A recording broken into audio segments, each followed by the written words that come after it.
Okay. So we should be streaming despite the fact that OBS has told me that it can't find the stream. It seems to be working, so I'm going to allow it. Um, Hello all and welcome to week 3 of the PPL live. We have got 4 absolute bangers tonight, and instead of me doing the intro by myself, I've actually got the Game 1 commentary team with me. Last week he commentated 3 games, and that'll be Onesie Baynet. Welcome back. Thank you. It's good to be back. Good to be here. And also we have a new face, or I guess new voice, on the casting this week. We have got Kason. Yeah, I'm excited. This should be a good time. I think I get to cast 2 battles today, which both look amazing in the preview, I will say. Yeah, I think all the coaches who are playing live today have played really well. So we should have some fantastic games. Would one of you mind just popping, well, probably Alex, because you have permissions, popping the stream in announcements? Absolutely. It's the one thing I always forget, literally like 100% of the time. So... Put it in the social hub or Coach's Corner? Put it in the social hub. Cool. So yeah, going on to last week's games, we have the results up on the screen. We'll address the copperage in the room, so to speak. Alex versus Linz didn't happen. That's not anyone's fault. It's because Alex only took over that team yesterday. So I did indeed. It was Daria, but Daria unfortunately has gone through absolute hell in the last week, and just doesn't have it in her to keep playing, and that is completely fair, especially with what she's gone through. Sorry, I can't stop coughing right now. Someone else take over, quick. Unacceptable. Yeah, it's me. I'm back. I said I was going to take a break for a while, but apparently not. We're back. I've taken over Dire's team for the season, and it's cracked. So hopefully I should have a fun time with it. But yeah, first game will be against Linz, and that is very scary because she's played way more VGC than I ever will. So I'm probably going to go like 0-5, but it's fine. We're learning, right? We're having fun. We're having a lot of fun here. Yeah. Bruh, I went to talk and immediately a cough has come back. Carry on. Gray's having an absolute nightmare over there. But yeah, we've got some very cool games for you this week. We have, of course, the first game. We'll go through the matchups a little bit later, but just for you early adopters over here, the early stream gang, we have Lars versus Gunk, of course, which will be myself and Kason, having a very fun time with that one. Gunk always has the craziest ideas for her prep. So, Kason, did you manage to see Gunk's game last week? Yes, I believe I guess it was only last week's. But yeah, it was pretty insane. There were multiple good series last week, but I think hers was especially good. I faced off against Gunk one time in singles, and I got bodied. So I know they're a great player, and yeah, I will expect nothing less today. Looking at the matchup, Lars has a lot of really scary threats, but I know Gunk's going to come in with some probably spicy text to counter it, so okay. It'll be interesting. I seem to be fine now. Should be indeed. I think I think I'm okay. Just a brief coughing fit, no big deal. Yeah, so you mentioned it was what, Lars versus. I should probably go to the actual matchup screen because that might be a bit more helpful than looking at the results for last week. But yeah, I mean, I like seeing my week 2 results on there that it ended up turning out pretty good for me, so I don't mind that. We'll go back to results. I'm more than happy to go back to results. I'm fine with that. Because I too also won my game. Alex, did you win your game? I don't know, did I? Alex we'll find out has at not some lost point. this season. Yeah, true. Yeah, to be fair, I'm undefeated so far. But yeah, with week 2 we had Don Fnatic did beat Gunk, which was just a fantastic game. I don't know if anyone else has seen it, but that was a yes, really well played from both coaches. I was watching that one live at the time, and me and Shroom were talking about it as it was going on. And the first thing that Dave just messaged me, like out of the blue, was literally just, "There is a more Pico. This is not a drill." I mean, I know that Gunk loves the Morvico, so. But yeah, also we had Shroom beating Game Decks We had Pup beating Lars. Ellie beat Nova. I believe that one was on stream. I don't know. My memory is terrible in my old age. And we had Godbear beating Davian. That was all in the Hyper Voice division for Fire Blast. It's Just Matt beat Ark. I beat J Ricky. Elfowls beat Destroyer. Ksorn beat Gert, which I think I have got that on there, but it looks like Gert's logo is not even blacked out. And then Necrostevo beat Frido. Trav was able to beat Iron Boffin. So, with the Trav Iron Boffin game in particular was kind of like a run back from the last season of PPL as well. If you didn't see, that was the finals of last season of PPL. So Trav being able to get their revenge on that one was must have been a bit of a sweet result for them. Absolutely, especially because there was no Rhydon. Rhydon is not in the game, so therefore the advantage was just completely negated. There was an even playing field once. But how that leaves the league table, as you can see on the screen, I won't go through everybody's positions, but currently we do have 5 teams that have not dropped a set. Not dropped a set? Is that correct? Yes, they've dropped games, but not sets. So that would be Ksorn, Travesty, and Elfowls in Fire Blast, and then Ellie and Pup have not dropped in Hyper Voice. With a special shout out to Ksorn, who has in fact not dropped a game as well. Yeah, I wish I could say that it was all complete skill and no luck involved. I will say in my game 1 of both weeks, I was a little bit fortunate. Game 2 of both weeks, I think I felt pretty good, pretty clean about my play, but that +4 could easily be a different number for sure.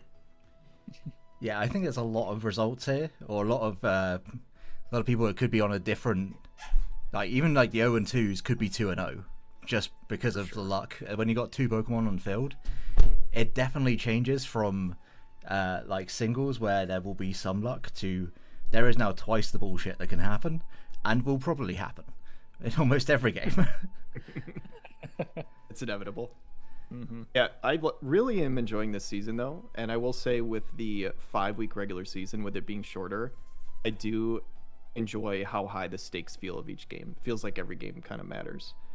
With 2 weeks being in the books, like 3 weeks more to go, I don't think anybody's technically mathematically out of it, because 3 and 2 technically could get you in the top 4, but you're going to have pretty nice differential, because I think there's more than likely only going to be 1 3 and 2 team if there is one in each division making it.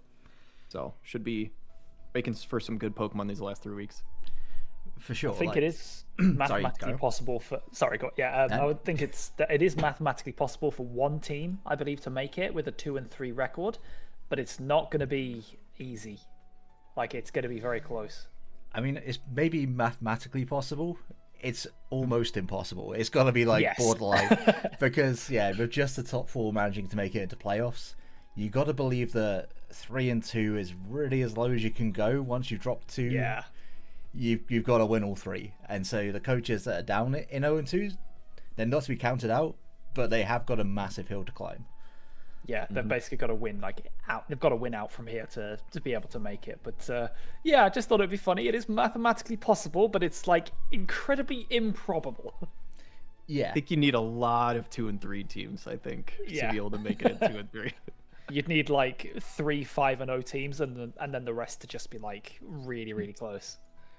I mean, you get to laugh at all the other 2 and 3 teams who didn't make it and how much better you are than them. True, you lost just a little bit better, so therefore you are superior in every way. Absolutely. I mean, with the amount of 1-on-1 teams we've got at the moment, there is a good chance that we could see a 2 and 3, like get close at the very least, because it's been an incredibly tight season. Yeah, absolutely. But we are 5 minutes away from our first game, so I will go ahead and hand over the matchup to you guys, and I will try and get everything set up so we can get straight into the game. Wonderful, wonderful. Just wait for that to appear on screen before we get super deep into it. It's on the matchup, so you can... Yeah, I've got it up on. There we are. So I was just waiting for stream to catch up with our beautiful, beautiful faces. So yes, first game, of course, will be Lars versus Gunk. We've spoken a little bit about this already, but both of these players have played very well in their first couple of games. They are both 1-1 at this point, having won one and lost one, and they've both been very, very close sets. So I know Gunk in particular pulled out some pretty interesting tech with Round Morpeko last week. That was very interesting to watch live. But I wonder what she's going to do this week. Lars, of course, played that wonderful set versus Pup, who, be honest, Pup did not look like they had the matchup, but they managed to play out of their mind to get a win last week. So I think both of these players have a point to prove, don't you think, Kason? Absolutely. Yeah, talking about that round play, so it was specifically to counter a choice scarf, Hisuian Arcanine, I believe, if that's correct, because the Liquid Voice on Primarina turns round into a water move. So even though Primarina's slower than the Hisuian Arcanine, the round from Morpeko just allows her to follow it up and instantly just nuke the Scarf Arcanine. But pretty much from there realized, yeah, couldn't bring it. But yeah, he played insanely well the rest of the season and somehow pulled that off. Multiple weeks, to be honest. It's looked bad for him and he's managed to pick up wins. But this matchup here, I definitely wouldn't count Gunk out, but I think Lars has a lot of really good stuff going here. Weather control is number one that I'm looking at between these two teams. Obviously with Mega Charizard Y and the Mega Frostlass on the opposite team here. It's interesting here because we don't have a weather setter that automatically sets it when they come into the field. So both are tied to their Megas. So I'm really curious to see how that goes. With obviously Charizard likely being slower in the matchup. Will we see any sort of like protects baiting out, on turn one to try and see if the other person Megas to catch him on the next turn? That's always kind of a mind game you have to play. Yeah, we're going to see a game of Mega Evolution Chicken going on here. Who's going to be? Right. Who's going to blink first? Who's going to Mega first and lose the weather war? Yeah, and on the side of Gunk, not even just having the weather control, but Rotom Frost being a partner to the Frostlass, having Blizzard spam. I will say there's not a lot of mons on the side of Lars that want to take Blizzards, especially considering that you can always get that freeze. So it's obviously nerfed in Champions, but it's still, a really strong status. So the number one Pokemon I would be stunned if it doesn't come on the side of Lars is that Aegislash. Yeah, it's not only resist the Blizzard, but potentially bring in Wide Guard. I think that could be a huge thing for him. Believe it or not, the best answer to Blizzard that Lars actually has is Simisear, because the other two are actually weak to the Ghost Stab. And in Slowking's case, it's also weak to the Rotom's stab, the electric move. So, it's going to be interesting. There is actually a world where Simipour shows up here and, it does well into King Gambit. It does okay into Ariados and Torterra, but that's kind of it. So will we see Lars pull off some crazy Simisear tech? We can only hope. We can only hope so. We can only hope. That's the world that I want to live in. That is the world indeed. where Simisear shows up this week. Well, we're getting very, very close now to the start of the game. We're loaded now. We are indeed. Here we are, ladies and gentlemen. Our first match of Sunday night something. We still haven't really decided what it is. It's PPL live. It's PPL and it's live. And we're both into the game now. So what four are we expecting from both teams here? Yeah, this is tough to see. So I was talking about the Rotom Frost, but that doesn't seem to be showing up here. So no double Blizzard spam. In terms of the mods that are coming here, we do have a potential Trick Room mode coming up from Lars, as they do have the Slowking. Obviously have Aegislash, who can function pretty well too. With no Simisear online, I do think that the Aegislash does show up at some point. Lars has been a little hesitant to use the Charizard Y, even though it's his first pick. He hasn't used it in a lot of games, only a couple times. Yeah, Lars has had a tendency so far to just use the threat of having Charizard around. So kind of prepping for the anti-Charizard prep, which works 50% of the time, but then you do sometimes have to bring the super busted fire dragon that you actually have. So once again, no Venusaur from Lars. I know they had it on the team last week but didn't bring it, so I think opting to just leave it at home again here. One quick shout out to the side of Gunk here, opting to bring Torterra as one of her 6 is really interesting because it does get Wide Guard for stuff like Heat Wave from Charizard. And for all the other mons, it can hit it super effectively for, quite a few of them, or just really chunk something. Absolutely. And we see the Morpeko showing up here once again. go. Gunk, of course, showing that she has absolutely no regard for meta here as she brings this little thing once again. We get the Kangaskhan Slowking lead from Lars, and partnering that Morpeko, of course, is Tinderbox, the Talonflame, which of course has that Gale Wings Tailwind to get the speed control off early. Both teams not opting to bring their Weather Setters out in the first round of play, just opting for a more supportive lead here. And you have to say, looks like Gunk doesn't really have anything stopping her going for that Tailwind as we see the Protect from the Slowking come out. And a fake out from Morpeko into the Kangaskhan, which does typically run in a focus, so that might not get off, but we see it's not in a focus, and that's a pretty standard lead here from, well, nothing really happened, no progress really made, eh? Well, I wouldn't say no progress. 22 damage. I mean, that's quite a bit. Well, I will say here, it was an interesting lead because you have potential Tailwind versus potential Trick Room on the first turn, and it looks like Gunk saying, I don't want to fall for it by going for Tailwind into a Trick Room set.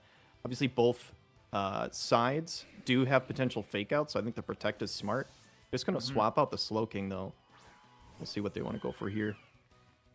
We see the Florges come in here as the U-turn goes into the Florges slot, doing a grand total of 21 damage. So we've had 22, now we've had 21. But yes, the repositioning coming out here from the Talonflame. I will say as well, very, very good read here from Gunk going for the fake out, trying to get that information on whether it's inner focus or scrappy. But the King Gambit coming out here as the Aura Wheel connects with the Florges. So a very good switch from Lars, taking both of those not very effective hits. And we see do a ton of damage, though. Bringing it right down to the sash. Huge double edge from the Kangaskhan. And it's, yeah, a little bit of progress made from both teams here. But you'd think Lars came out on top in that trade.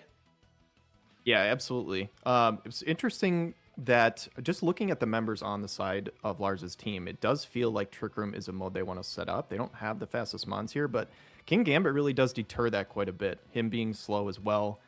And I'm curious to see... I don't know. I don't remember. I know Kangaskhan no longer gets Drain Punch, but I believe it does get some sort of fighting coverage, which is obviously very scary for the King Gambit here. I believe it still gets superpower, so if that does come out, it would need to be very heavily invested, plus Choppleberry to live that. And I think it's probably a good chance that there is a Choppleberry, right? Just because we do see the Focus Sash on the Morpeko. So I would think, unless you're going really offensive with something like Black Glasses, I think the most likely option is the Choppleberry here. It is indeed. I would imagine so myself, but we see the Morpeko and the Kangaskhan trading protects, as we see Florges and King Gambit staring each other down. The Moonblast into Morpeko as it protects itself, and the Kowtow into the Kangaskhan. And another turn where very, very little progress is made as the Morpeko switches its mode again, becomes a bit more hangry than before. Both players playing really well, though, predicting the other person, knowing exactly what they're trying to do. It's good stuff. I like seeing it. Yeah, I'm curious. Any thoughts on who the fourth mon would be here for Lars, though? Because I don't think we've seen the fourth one yet, right? I don't think we have, no. I believe, judging from Lars's past exploits, I don't think we're going to see the Charizard in game one here. Lars has had a tendency to leave that thing on the bench, so I believe we may be seeing some kind of Aegislash or Greninja here, but we see the Aura Wheel into the Kangaskhan. Big damage. This Morpeko putting out a decent chunk of damage. And the low kick into the King Gambit, which does indeed have the Choppleberry. It's going to do about 50%, leave it just above. But yes, very good call out from yourself there, Kason. And we see the Moonblast into the King Gambit. The double, is it enough to take it down? It is! Ooh. Wonderful, wonderful EVing on the side of Lars there to get that damage and take out the King Gambit. A big threat to Lars's team is now gone. Yeah, that is massive. I wasn't sure if Moonblast was going to take it out. I figured it was probably going to be close.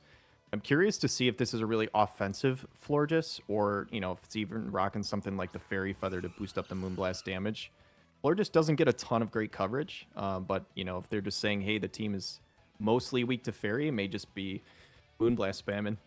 We'll We see. could be Moonblast spamming, we could be Dazzling Gleam spamming, but one thing's for certain, that King Gambit being down is going to enable a potential Aegis Slash in the back to come in and really put some pressure on. Yeah, absolutely. And it also helps out the Slow King in the back, too. It's definitely a lot less threatened with that thing out of the way.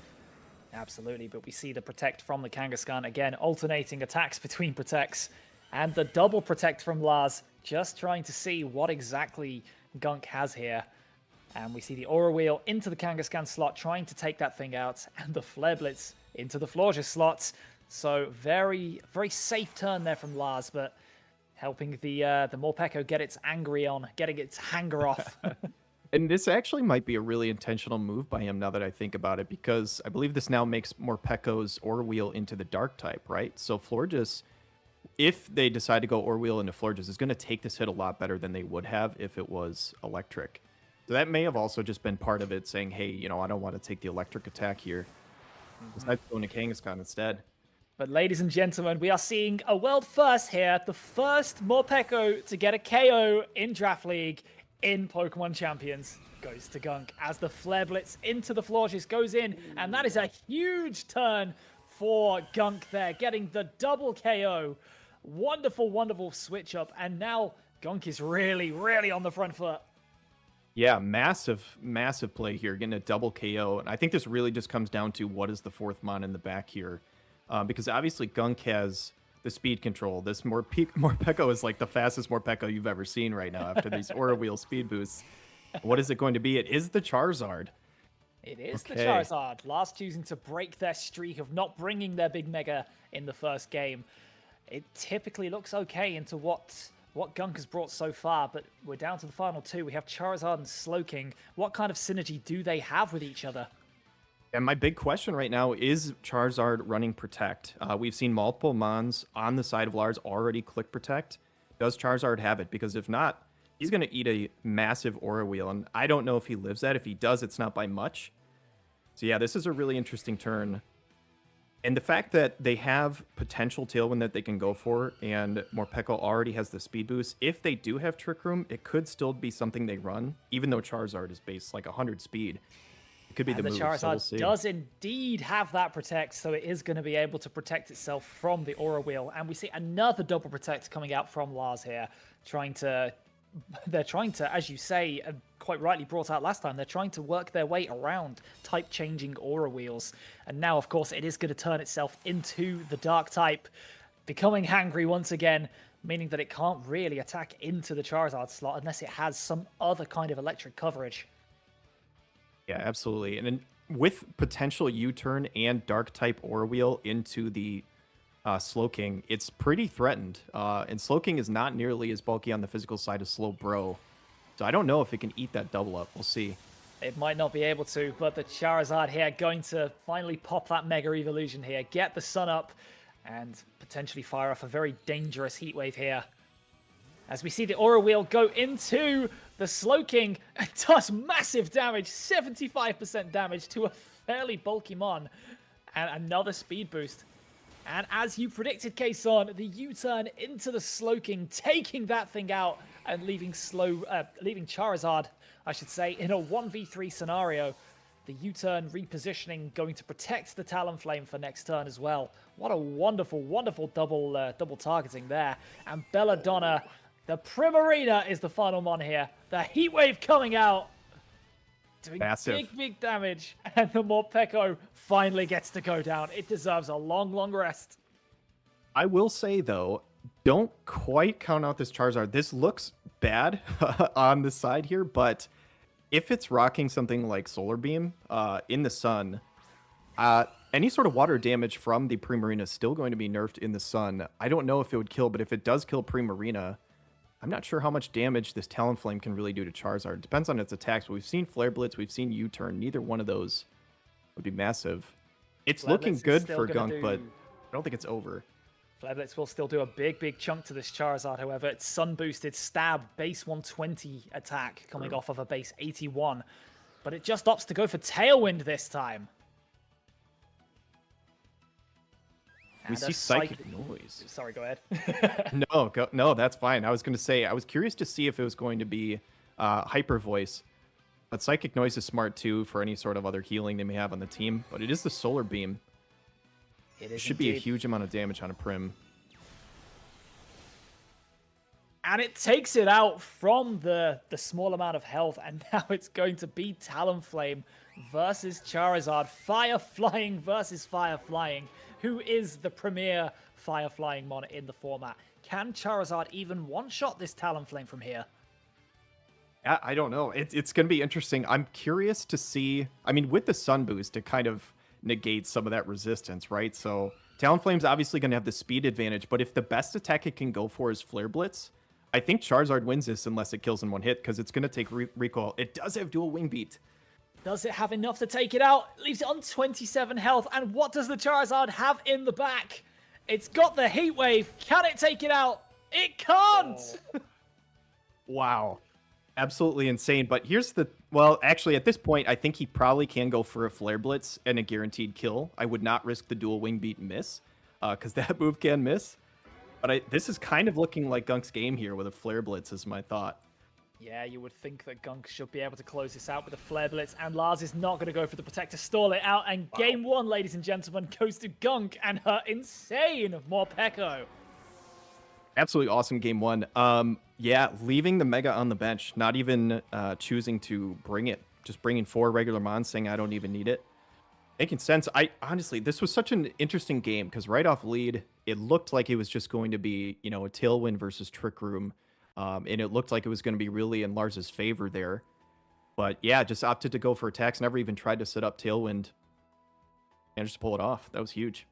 Absolutely. Very, very well maneuvered from Gunk, showing that she absolutely knew how to use that Morpeko as well. As you very, very rightly pointed out, Kason, Gunk's handling of swapping between the Dark and the Electric Aura Wheel was very, very crucial in hitting fairly key targets, like getting electric damage onto the Charizard, and Lars having to play around that was probably not something they had to prep for.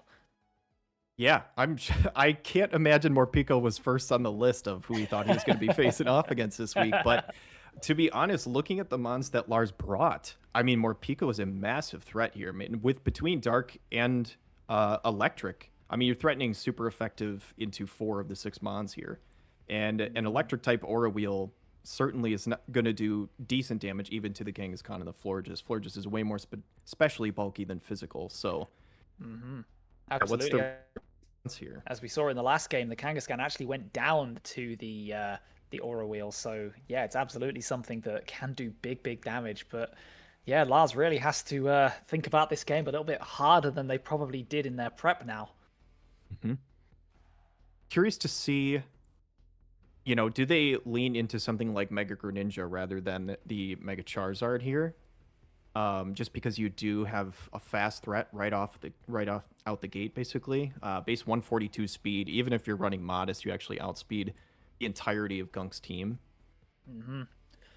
Tailwind support, of course, might negate the speed difference, but as we saw, if Lars is able to negate or even go for some kind of a Trick Room mode here, it could still be very, very damaging for Gunk. But ladies and gentlemen, game 2 is underway. Will we see our first clean sweep on stream? Well, actually, no, it wouldn't be our first clean sweep. But either way, we've got a hell of a game ahead of us now as we see the Charizard Florges lead from Lars and Morpeko King Gambit this time from Gunk. So we've already seen Charizard click Protect. So we know he can use the Protect here to block the Aura Wheel. Is Gunk just going to read that and go into the Florges slot? Curious to see here. And King Gambit obviously is threatened by the Charizard, but Sucker Punch against a no-bulk Charizard still does like 60. As I say that, they're immediately just going to withdraw it. They are indeed. They're going to swap right out into the Talonflame here as the Charizard, as you very, very correctly predicted there, goes for the Protect here. But we see another double Protect from Lars. They've not been afraid to do that this turn, and it protects from the turn 1 Fake Out from the Morpeko. So repositioning for free from Gunk here. Yeah, and I think it makes a ton of sense. Not having to risk any sort of mind game of which target you're going to go into. Obviously, Fleur just resists it, and now it's not super effective into Charizard. So does Gunk opt to try and get speed control with a Tailwind here? Or are they just going to try and attack? We'll see. They could indeed. A double attack into this Florges might still be able to deal massive damage and potentially take it out. We do see that this Florges from the last game was a bit more offensive than defensive, but Lars is not going to waste any more time and is going to mega that Charizard Y, getting those heat waves online. However, this might unintentionally power up the Talonflame's Flare Blitzes, but Morpeko is going to protect itself, get itself back into its electric type form. But here is the Tailwind from the Talonflame getting the speed control on lock, as we just see a Heat Wave, which is protected by Morpeko, and should do a decent chunk to this Talonflame. This is a really nice play from Gunk, in my opinion, though. Get the Tailwind up, protect on Morpeko. You're going to threaten that electric type again and blocks the Moonblast. So I think this is actually a really good turn, because you do now outspeed that Charizard, who now basically has to protect, or you're going to get rocked by that Aura Wheel. I think that's a pretty effective turn. And like you said, with the sun being up, Flare Blitz, I don't know if it one-hit KOs Florges, but if it doesn't, it's got to be close. There is a world here where Gunk simply double targets the Florges just as they predict the protect from the Charizard, trying to keep that thing on a decent amount of health. So there's a lot of options here, and this could come down to a hard call out by one of these two. Yeah, absolutely. At some point, I feel like Lars almost has to make some sort of risky move. He's been very risk averse up to this point. I will say game one was very close, but still lost even with picking off the King Gambit before it really got to do anything. So gonna have to make some moves here. But he does go for the protect. That, like I said, that is the safe play, but this Flare Blitz is going to nuke this Florges. Oh, big damage, leaving it on 6 health. The recoil as well is massive. But the Aura Wheel, of course, as we said, the double target into the Florges, predicting the protect from the Charizard. A huge turn from Gunk, and she is taking control of this game. Yeah, right there. I mean, it's hard to say. Like, I'm sure they're probably not calcing on the side of Lars to know whether that Flare Blitz is going to kill or not. But if you were able to get a Heat Wave off here and proc the Sash on Morpeko, I think that could have made a lot of difference. Because then you can basically threaten it with Fake Out too, but I think this is just a no-brainer protect from Gunk here on the Morpeko, right? Keep it healthy at 100%. You get back to your electric type like you want. Absolutely. This is looking really good. That would be wonderful for Gunk, especially the fact that she does still have that Sash online. And as you correctly called out, the protect there from the Morpeko. And a Fake Out into the Talonflame slot, taking that thing out and getting your revenge KO. So evening the scores back up at 3-3. A little bit of breathing room for Lars now. Yeah, I wasn't keeping track of the turns of the sun. Is there one more or is it over? I don't remember if it's 0 or if this is the last turn. I believe there's one, maybe 2 more left. Because it Mega Evolved, I think actually there's 1 or 2 turns left. We'll see once the helpful Pokemon Champions ticker at the top of the screen shows up in a moment. Yes, okay, so you're right. 2 turns left. 2 turns left of the Harsh Sunlight. So this is an interesting situation here. No Fake Outs available, obviously. And Heat Wave, I think, would proc Sash on Morpeko and just kind of destroy this King Gambit. But again, Sucker Punch is always a threat. But we're going to see the Protect from the Kangaskhan here, as the Charizard also goes for Protect. Very wary of that Electric-type Aura Wheel, which does indeed go into the Charizard here. And the King Gambit simply tries to target the Kangaskhan this time. So another one of Lars' famous double protects here, stalling out the Tailwind and very effectively regaining speed control, because I believe Morpeko does not outspeed Charizard. I think normally does not, but I believe it's already got an Aura Wheel off, which does give it a speed boost. So I think at this point, it's actually probably the fastest thing on the field. I don't remember in this game if it's landed 1 or 2, but yeah, the fact that Flare Blitz didn't kill Florges actually might be actually massive for this game, because when it lived on 6 health and Morpeko had to clean up with the Aura Wheel, I think that speed boost actually might be massive now. Absolutely, but we're going to see the Sucker Punch into the Charizard slot, doing about 50% here, and the Aura Wheel double targeting into the Charizard. It takes it down. Morpeko has claimed 3 KOs over this set, ladies and gentlemen. Have you ever seen a more dominant performance from it? And Kangaskhan goes for the double edge, and as you quite rightly called out earlier, keeping that sash around on the Morpeko, coming in clutch here. This Morpeko is having a Michael Jordan flu game right now. This is actually insane how much numbers this thing is putting out. I thought this was honestly going to be a meme pick, but the 6 that Lars brought, this thing matches up so well. And yeah, and the thing is just it pressures protects over and over. I mean, you can, try and buy time with the protects, but yeah, there's only so much you can do, and this thing threatens Slowking so hard too. It really does, with both of its stabs. So whatever the Aura Wheel is, it's gonna threaten this Slowking. And as we saw, it did about 75% to it. So this thing is, Gunk is getting so much mileage out of this. But well, as you said, like, it's supposed to be a bit of a meme pick. It's supposed to be a mascot pick, but my lord, it's putting in absolute work. Yeah, correct me if I'm wrong. I think Morpeko is what, a 1 or 2 point mon in our I don't remember. I think it's like 1 or 2. I could be incorrect on that, but I can fact check that for you right now. Morpeko, I believe, as you say, it's either 1 or 2 points. It's a 1 point mon, and she's gotten 3 KOs. And is it about to be a 4th? Not quite, but my lord, massive, massive damage. Oh my goodness. I mean, you have to take this thing out this turn, right? Look, it comes through. It is the Choppel, obviously, so it will live. Yeah, big damage again. Popping the Choppel for next turn. What's the King Gambit going to do here? We're just going to see the Kazakh cleave into the Slowking. It's now a 1v3 scenario.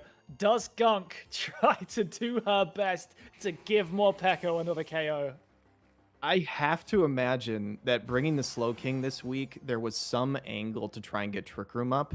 But I think Lars realized that this 1 point Morpeko just hard counters what he was trying to set up. And I just don't know if he has the answers for it. So, man, this is a fantastically well played by Gunk. It's Absolutely. Insane. She's mind controlled. And we're going to see the Sucker Punch come out here into the Kangaskhan. Does the Aura Wheel get the 4th KO? It does, ladies and gentlemen.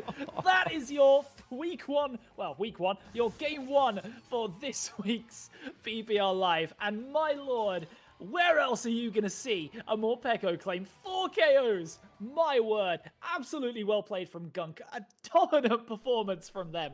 That is one of the best played 1 point mons I have ever seen. Let's cancel the rest of the season. This is all I was here for. This is incredible. Shout out to Lars. He is a phenomenal player. Yeah, I don't think any of us saw this coming. We were talking about the matchup preview and looking at specific mons that I thought were going to be really important. Nowhere on my radar did I say that Morpeko was going to be not only showing up, but the MVP. And now looking at it in hindsight, it does make a lot of sense. It actually looks really good into a lot of their mons. But fortunately for Gunk, the ones that would resist it, stuff like the Komo-O, stuff like the Crocodile, they just didn't show. So, the mons that would have shut it down probably pretty hard weren't there. And yeah, Gunk really took advantage. So super well played. Super well played. Absolutely incredible performance. As you say, you get so much value out of the fake out and the Aura Wheel. And Lars, being the great player that they are, managed to work out that they needed to protect and keep the Aura Wheel in a type that was favorable for them, but Gunk took massive advantage by doubling into Florges, not once, but twice in 2 separate games to try and take that thing out. Wonderful reads from both. I cannot talk highly enough of how well Gunk played that. I am absolutely astounded. And yeah, and it looked so doomed in game 1 once that King Gambit went down. It looked bad. I think we kind of thought that Aegislash was going to be in the back and there wasn't, the King Gambit to threaten it, but yeah, little did we know Morpeko was the threat all along. Absolutely. Let's throw it back to our host now. Yeah, I mean, if we had a bingo card this week, I don't think that Morpeko cleaning house would have been on it. But I think it now just has to be there. It would have to be there even if Morpeko isn't on the PPL Live. Like, somehow, some way, Morpeko still will be haunting Lars, probably until the rest of the season. And, of course, in classic Jack fashion, he has in fact missed the entire first game, which means that he has missed quite possibly the best game we've seen in terms of a 1-pointer getting value. Granted, it's a good 1-pointer. It was probably the best on the board, but still, to make it work as well as Gunk did, that's incredibly impressive. Absolutely. Gunk, of course, did get some value out of it last week by using that round with the Primarina to get a surprise KO onto Arcanine. But unfortunately, outside of that one moment, last week it didn't exactly have much usage. But this week, my lord, it showed up. Yeah, absolute insanity. I mean, it just goes to show that it doesn't really matter what the Pokemon is. It just matters if it's got the matchup. And in this game in particular, like, you see the 6 that Lars bought, outside of the Kangaskhan and outside of maybe the Florges, there was nothing that could actually take a hit from it. Which is a crazy sentence, but it's in fact very much true. And all it meant is that if you double into the Kangaskhan, if you double into the Florges, Morpeko will start carrying. Yeah, and it's just, I guess, just kind of a lesson in draft, right? I mean, there's been times where I've looked at a matchup against an opposing team, and I've just kind of disregarded the 1 or 2 point Pokemon. And I just go, you know what, I'm not even going to worry about it in my prep. I'm just going to act like they don't exist. Because there were Pokemon on Lars's team that can answer it. Like I said, there's an Intimidate Crocodile, so it would have, nerf damage and also immune to one of the attacks, resist the other one. There's stuff like Como, which resists both. But you just don't expect the 1 point Pokemon to put up those kind of numbers, so you don't think about it that hard, and yeah, catches you off guard. It's always cool to see those lesser used ones pop off. And in this format specifically, I will say, now not talking about draft, but just right now where we are with VGC and Pokemon Champions, we're seeing a lot of cool stuff like that. We saw some highly placed teams in the Global Challenge with Simipour, and then we saw the winner of, I think, the whole thing had Ariados on the team. We also saw a Watchog make a pretty deep run in the most recent Scraw VGC tournament. So, yeah, everything gets value nowadays. If you've got low kick, if you've got random coverage, if you've got fake out, you'll get some kind of niche. Yeah, there's a lot of mons that are really, really good at the moment that have those 4 times weaknesses. And a lot of those mons can be kind of preyed on by these, like, 1 point, 2 point mons in terms of draft. And there's always a way of making something work. It's just, like, Gunk obviously noticed how good it was in this matchup, saw the potential avenue for a Morpeko sweep, and just, with excellent precision, made it work. I can also confirm that the final move on that Morpeko, having looked at the spread now, was Seed Bomb, which probably would have been it would have been specifically for the Greninja and the Rhyperior. So, it got the coverage. It was there to handle some very specific threats, and I think it was also there to hit the Crocodile. So that's actually kind of good coverage. Yeah, I think Morpeko is one of those mons that you don't expect to get as good coverage as it does. And when it just randomly pulls out the Seed Bomb into your Rhyperior and take like 70%, you go, ah, shit, this is actually something I need to be worried about. I think one thing too about doubles compared to singles is you can slap a focus sash on anybody, and so you can kind of do that in singles, but there are these things called hazards that just say, well, unless you're leading off, a sash doesn't always get you value. In VGC, sash almost always gets you value, and just kind of looking at the mons on Gunk's team, she doesn't have a ton that need to run focus sash, so kind of has that freedom to put it on Morpeko. Like, really the only other one that you do a lot of times would be something like the Talonflame. But in this matchup specifically, with the fastest mon on Lars's team being Simi Seer at 101, aside from the Mega Gren, who you're never going to outspeed, you could probably, I haven't looked at their set, but you could probably even just put some bulk in there and not have to run stuff like Sash. So very cool. Talonflame this week was Adamant with Sharp Beak. So it's just the power of the dual wing beat to the same power as Brave Bird without having the recoil off of it. And unfortunately, it wasn't quite enough to get the KO on the Florges at one point, but I can see the theory there. I can see the idea. And I mean, it worked out in the overall result. So yeah, very good prep. I mean, there's nothing unfortunate about leaving a Florges on 6 HP for the Morpeko to get the kill. And like Kason said during the series, that speed boost actually ended up mattering. So the fact that Talonflame didn't actually have the ability to kill that Florges was huge in terms of the speed tiers and for the rest of the game. And yeah, just I don't know, I very much doubt that Talonflame was EV'd to just barely not kill the Florges in Sun. That would be an outrageous calc. If Gunk did, then fair play, but still, it worked out perfectly. On a bit of an unrelated note, I don't know if you noticed during that fight, but the Florges didn't actually have a name. And the reason it didn't have a name is because Lars wasn't able to give that thing the name that they have on their paste. I'm not going to read it out on your stream, but if you head into the scheduling chat and look at Lars's poker paste. You know what? I think that's a good time for me to interject. Yeah, you know, that is a Florges nickname of all time, Lars.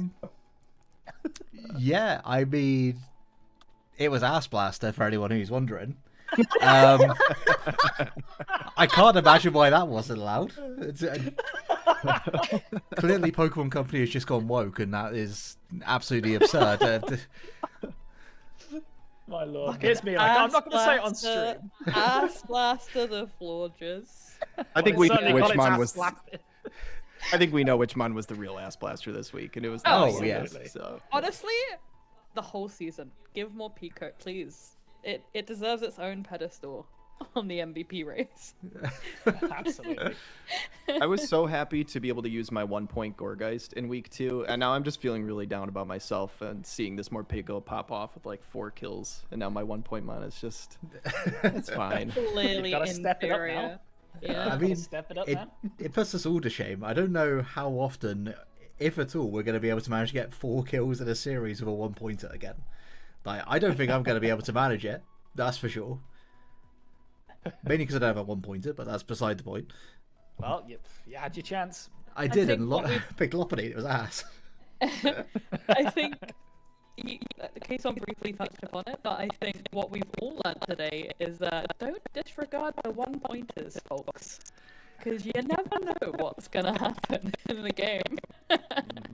Speaking of 1-pointers, where's the Stunfisk? Eat my ass. How about that? Surely we don't see it How only about one that? time this season, right? Surely No, it's got a one second more game. Second game, Pippin? The fight still worked last week. It did. Oh my goodness. Stomfist did kind of go sicko mode last week, but I fear, you know, you can't bring it every game. You know, I just think that would just be unfair to my opponents. So I got to give them some grace. You know. Absolutely. Yeah. You See. can't just dunk on everybody with Stumpfist. Exactly. See, Exactly. Kason gets it. Lars says Absence at also least- makes the heart grow fonder, right? If you see Stunfisk True, every week, then it's just like those Sneaslers that are running around. You just see them in every battle, and you're like, yeah, we get it. You're really good. Okay, but the charm never wears off with Stunfisk. Probably. Hopefully my audio is fixed. I don't know. I mean, it's absolutely sounds fine fine on to us. Discord, yeah. Huh. I assume that might just be a YouTube thing, which, if that is the case, I have no idea how to fix that. So, Well, fuck you, YouTube. you, I'm too powerful. hopefully you become unrobotic. Well, it I looks mean, like that would be our- favourable since I am casting this game. You are indeed. And speaking of this game, it shouldn't be too much longer. Both coaches have confirmed they are ready to go. They should just be joining the room fairly shortly. So I'm gonna tag back out now and hand over to our. Well, firstly, Kason, thank you very much for casting first game with me. I had an absolute blast. I thought we worked quite well together. But Nice now I blast. leave you in Ellie's very capable hands. That was a lot of fun. Thanks for having me. That's debatable. Capable is not a word I would use to describe myself, but you know, I appreciate it nonetheless. It I'm seems- just excited to dive into these 1-point mons on the teams coming up, because obviously we realize that they are the most important pieces I mean, to take a look Absolutely. at here. So Papa's got 3, so I will go ahead and hand over to discuss the 3 1-pointers that Papa's got. Thank you very much. Okay, so I'm looking at Pup's team. I see a Bastiodon, I see a Rampardos, and there's a Volcarona on the other side. Do we see there's potential for some rock slidey boys coming versus Shroomrover? I could certainly see some potential for some rock slidey boys, especially considering Weavile and Gyarados don't exactly appreciate them. No. One thing I will point out, one thing I noticed is, so looking at the top 6 mons, or rather the first 6 mons that Pup drafted, aside from Mega Clefable, they're all physical. You Yes. could run a special version of Incin. It's like not like absolutely horrible, But I'm seeing Intimidate Gyarados versus those top 6, and I think Yeah. Gyarados is really nice here. You can Yeah. obviously peck some moves on, like Incineroar does learn Thunder Punch. Mhm. But yeah, Intimidate Gyarados looks pretty spooky for that top half of Pup's team here. Yeah, I gotta agree with you on that one. Maybe we see like a Charty Berry Gyarados come out for the Aerodactyl. Aerodactyl is such a threat, especially into that Volcarona and the Weavile. Maybe we see a Yachi coming up from the Aero as well. But yeah, I mean, both Intimidators on both sides look really strong. I mean, Incin looks really solid into Shroom, you know, dealing with the Agreed. likes of Weavile. Maybe having kind of a Pasho Berry on there to counter the Gyarados as well. Um, I think, yeah, both Intimidators are definitely going to be valuable, but Gallade now blocks Intimidate thanks to the Inner Focus buff. So I don't think any kind of Incin will survive a close combat from a Mega Gallade, because that is a Mega Gallade, and it does look pretty bountiful into Pup's team. Not many fighting resists on the other side of the field aside from that Mega Clefable. So Clefable looks like a big staple for Pup this week, I'd think. Yeah, it's interesting on Shroom's side here. So a couple of scary megas, because as you said, with the Gallade into Amon like Incineroar, which I do agree, Incineroar has a really nice matchup here.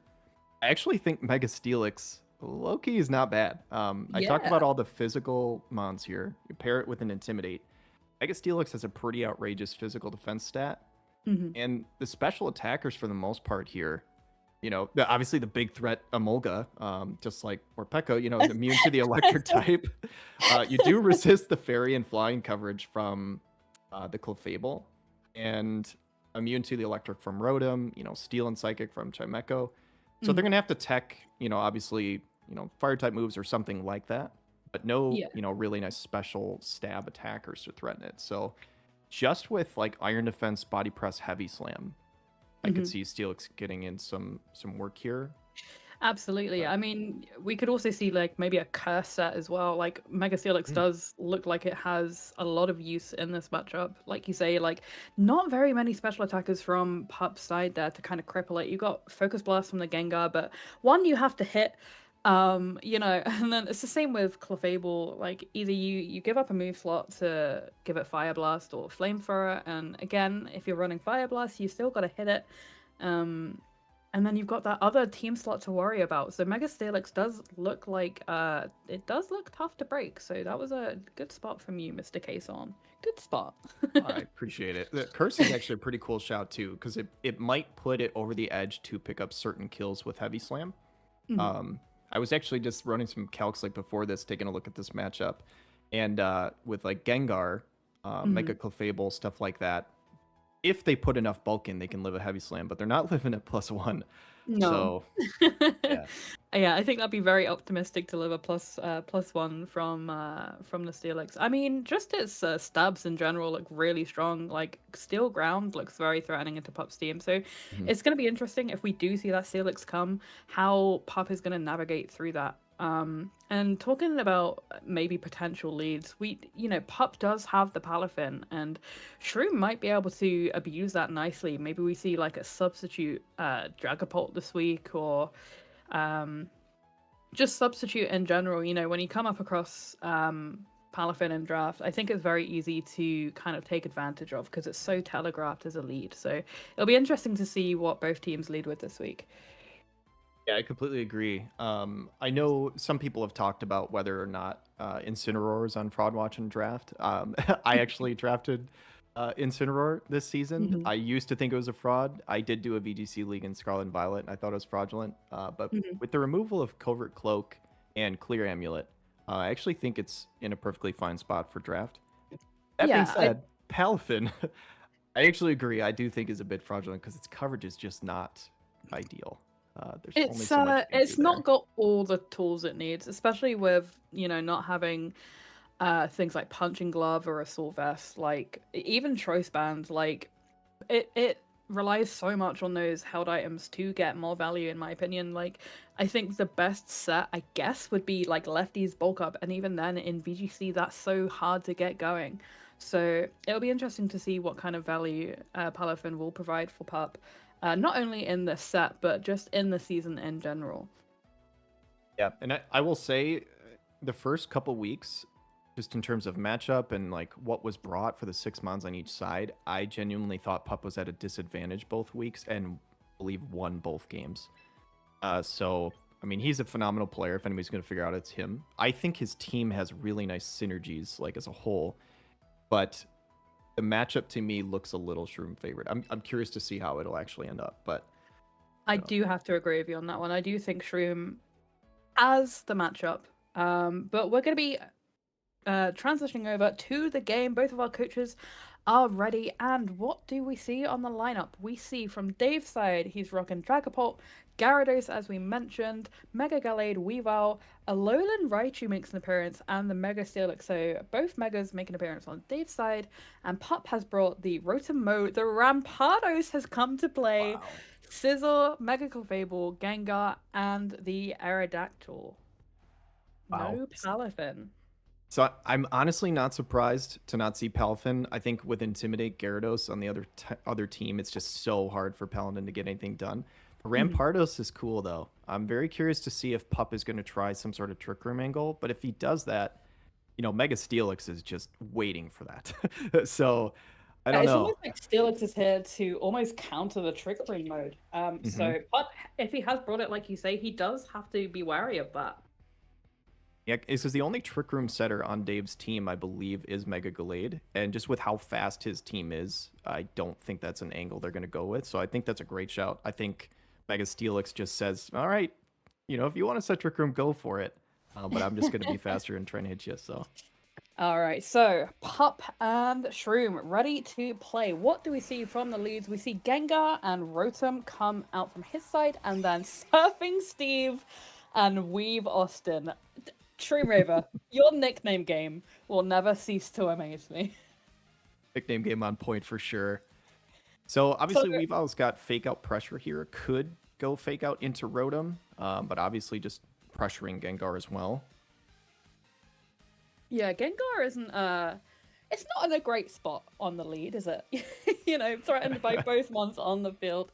It'll be interesting to see if we see a potential Scarf Will-O-Wisp from the Rotom here to maybe cripple the Weavile, because looking at Pup's team, what deals with Weavile outside of Sizzle? Like, honestly, Weavile kills most things on Pup's side, so he's got to be really careful around that, especially with not bringing in Incineroar. Yeah, Weavile's got a lot of tricks it can go for. It's actually fake out on the Raichu, not on the Weavile, so this is even better because he is a huge threat here. But it is the Focus Sash on Gengar, not a surprise, I would say. I would say Sash, yeah, is fairly common, but we're going to see the Flinch come off on the Rotom here, and the Gleam come out from the Gengar doing, you know, decent amount to Weavile, but it's not even going to do half, and Weavile isn't the most, you know, bulky of mons. That's kind of a disappointing damage from Gengar. Is Gengar in Fraud Watch? Yeah, what's interesting here, too, is the Rotom went before Gengar. But I don't think it's Scarf, because I think you would have it fast enough to outspeed the Weavile, which does tell me that I think it's a possibility that Gengar has Trick Room and that you're running it slow. Because I don't know why else you'd have Rotom faster than Gengar here. We could also see a potential Scarf Weavile too. It could be double Scarf on the field. If that's the case, then... That's possible.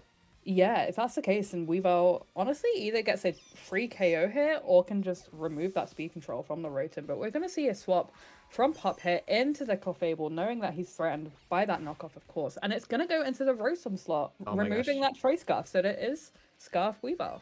This is why you're here. You got the big brain for this. That makes so much more sense. The double Scarf tech and the Psychic to take out the Rotom. This is a fantastic start for Shroom. Holy cow.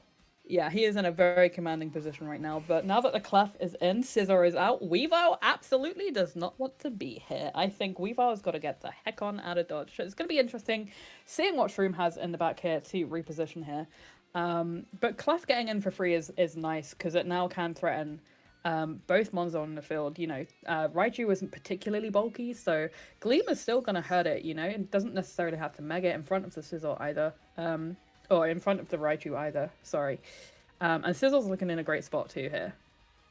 I'm curious to see if Pup is running something like Sword Stance on the Scizor here. I think he's pretty behind the 8-ball. I think the obvious play is you switch out Weavile to something like either Gyarados or Steelix. I'm wondering if he could call that if he is running it, or if he does just feel like he needs to Bullet Punch here to guarantee that thing out of here. So we're actually going to see Clef pop the Mega anyway. He really just said, you know what, fuck you, Raichu, I don't respect you. Into the Steelix, as you mentioned, potentially taking a Bullet Punch here. Bullet Punch is going to come out into the Steelix slot, predicted nicely from the Shroom. And what do we see Raichu go for here? T-Bot going to come out into the Steelix, do about 45%, and Moonblast going to potentially pick up a KO on the Raichu. Oh, it just hangs on. But the attack pot's going to come out. Yeah, living on 2 here, that is huge. I mean, the Scizor obviously can kill it with a Bullet Punch if it wants to, but man, this is... I don't know how you deal with this Steelix here. Clefable can potentially Fire Blast it or Flamethrower or whatever. I'm curious to see if Shroom just maybe goes for like a Protect to try and scout that out, see if it has the coverage for it. I'm interested to see what the Raichu item is, but probably with the way that he led with it, it could be a Focus Sash variant.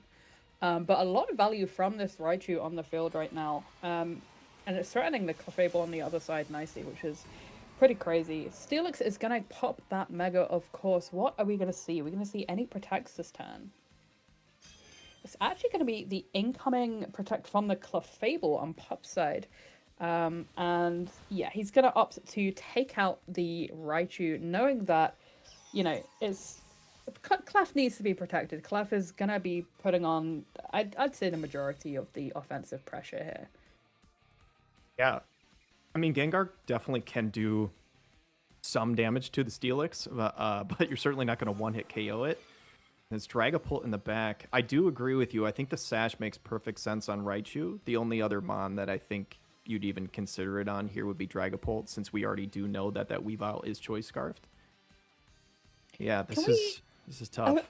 I was about to say, can we just pay attention to Cloak and Draga as well? Like, this man's nickname game is incredible.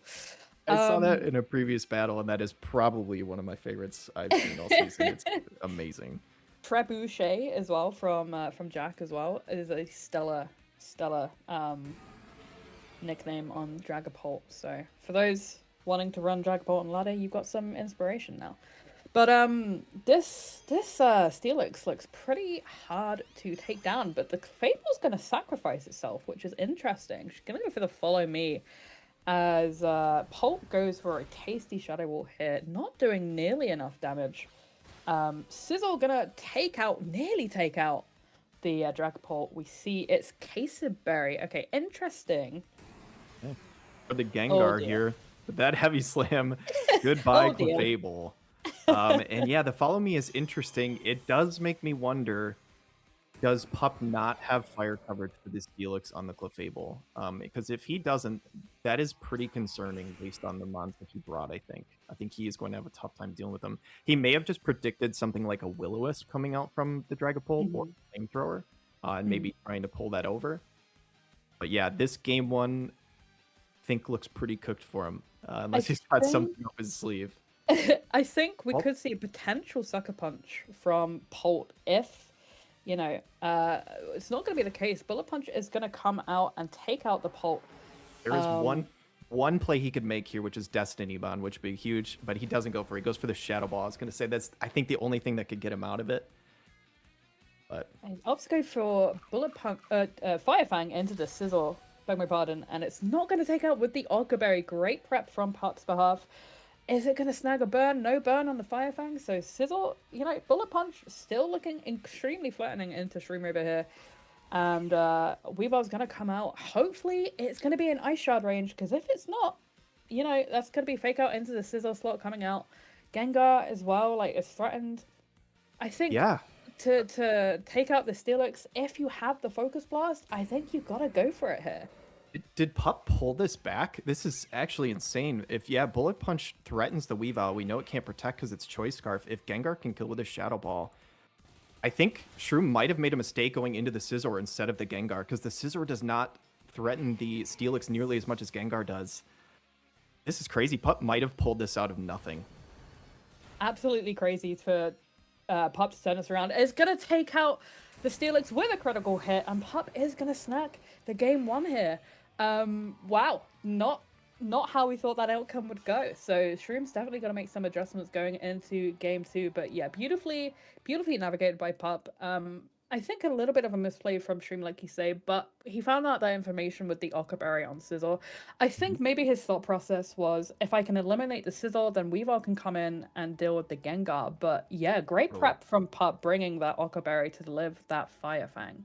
Yeah, that's a great shout. I'm pretty sure it does die to a Fire Fang if there is no Akaberry. So yeah, that's a great call. If he does just get Gengar alone, he does win that game. So yeah, Pup for the 3rd week in a row is just pulling magic out of nowhere. That looked so doomed, I thought, and yeah, gets the game 1 victory.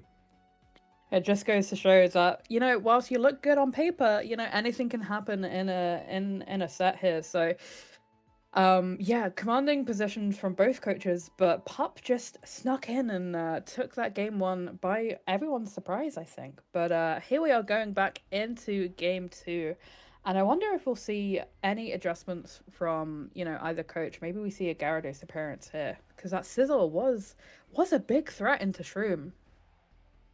Yeah, that was the one surprise, if anything, I would say, that Gyarados did not show. I do think Aerodactyl like looks kind of scary in this matchup, but the fact that it is Scarf Weavile, I think probably makes it slightly less scary. You could threaten it with like a triple axle, but then again, you do have to hit that, right? So Absolutely.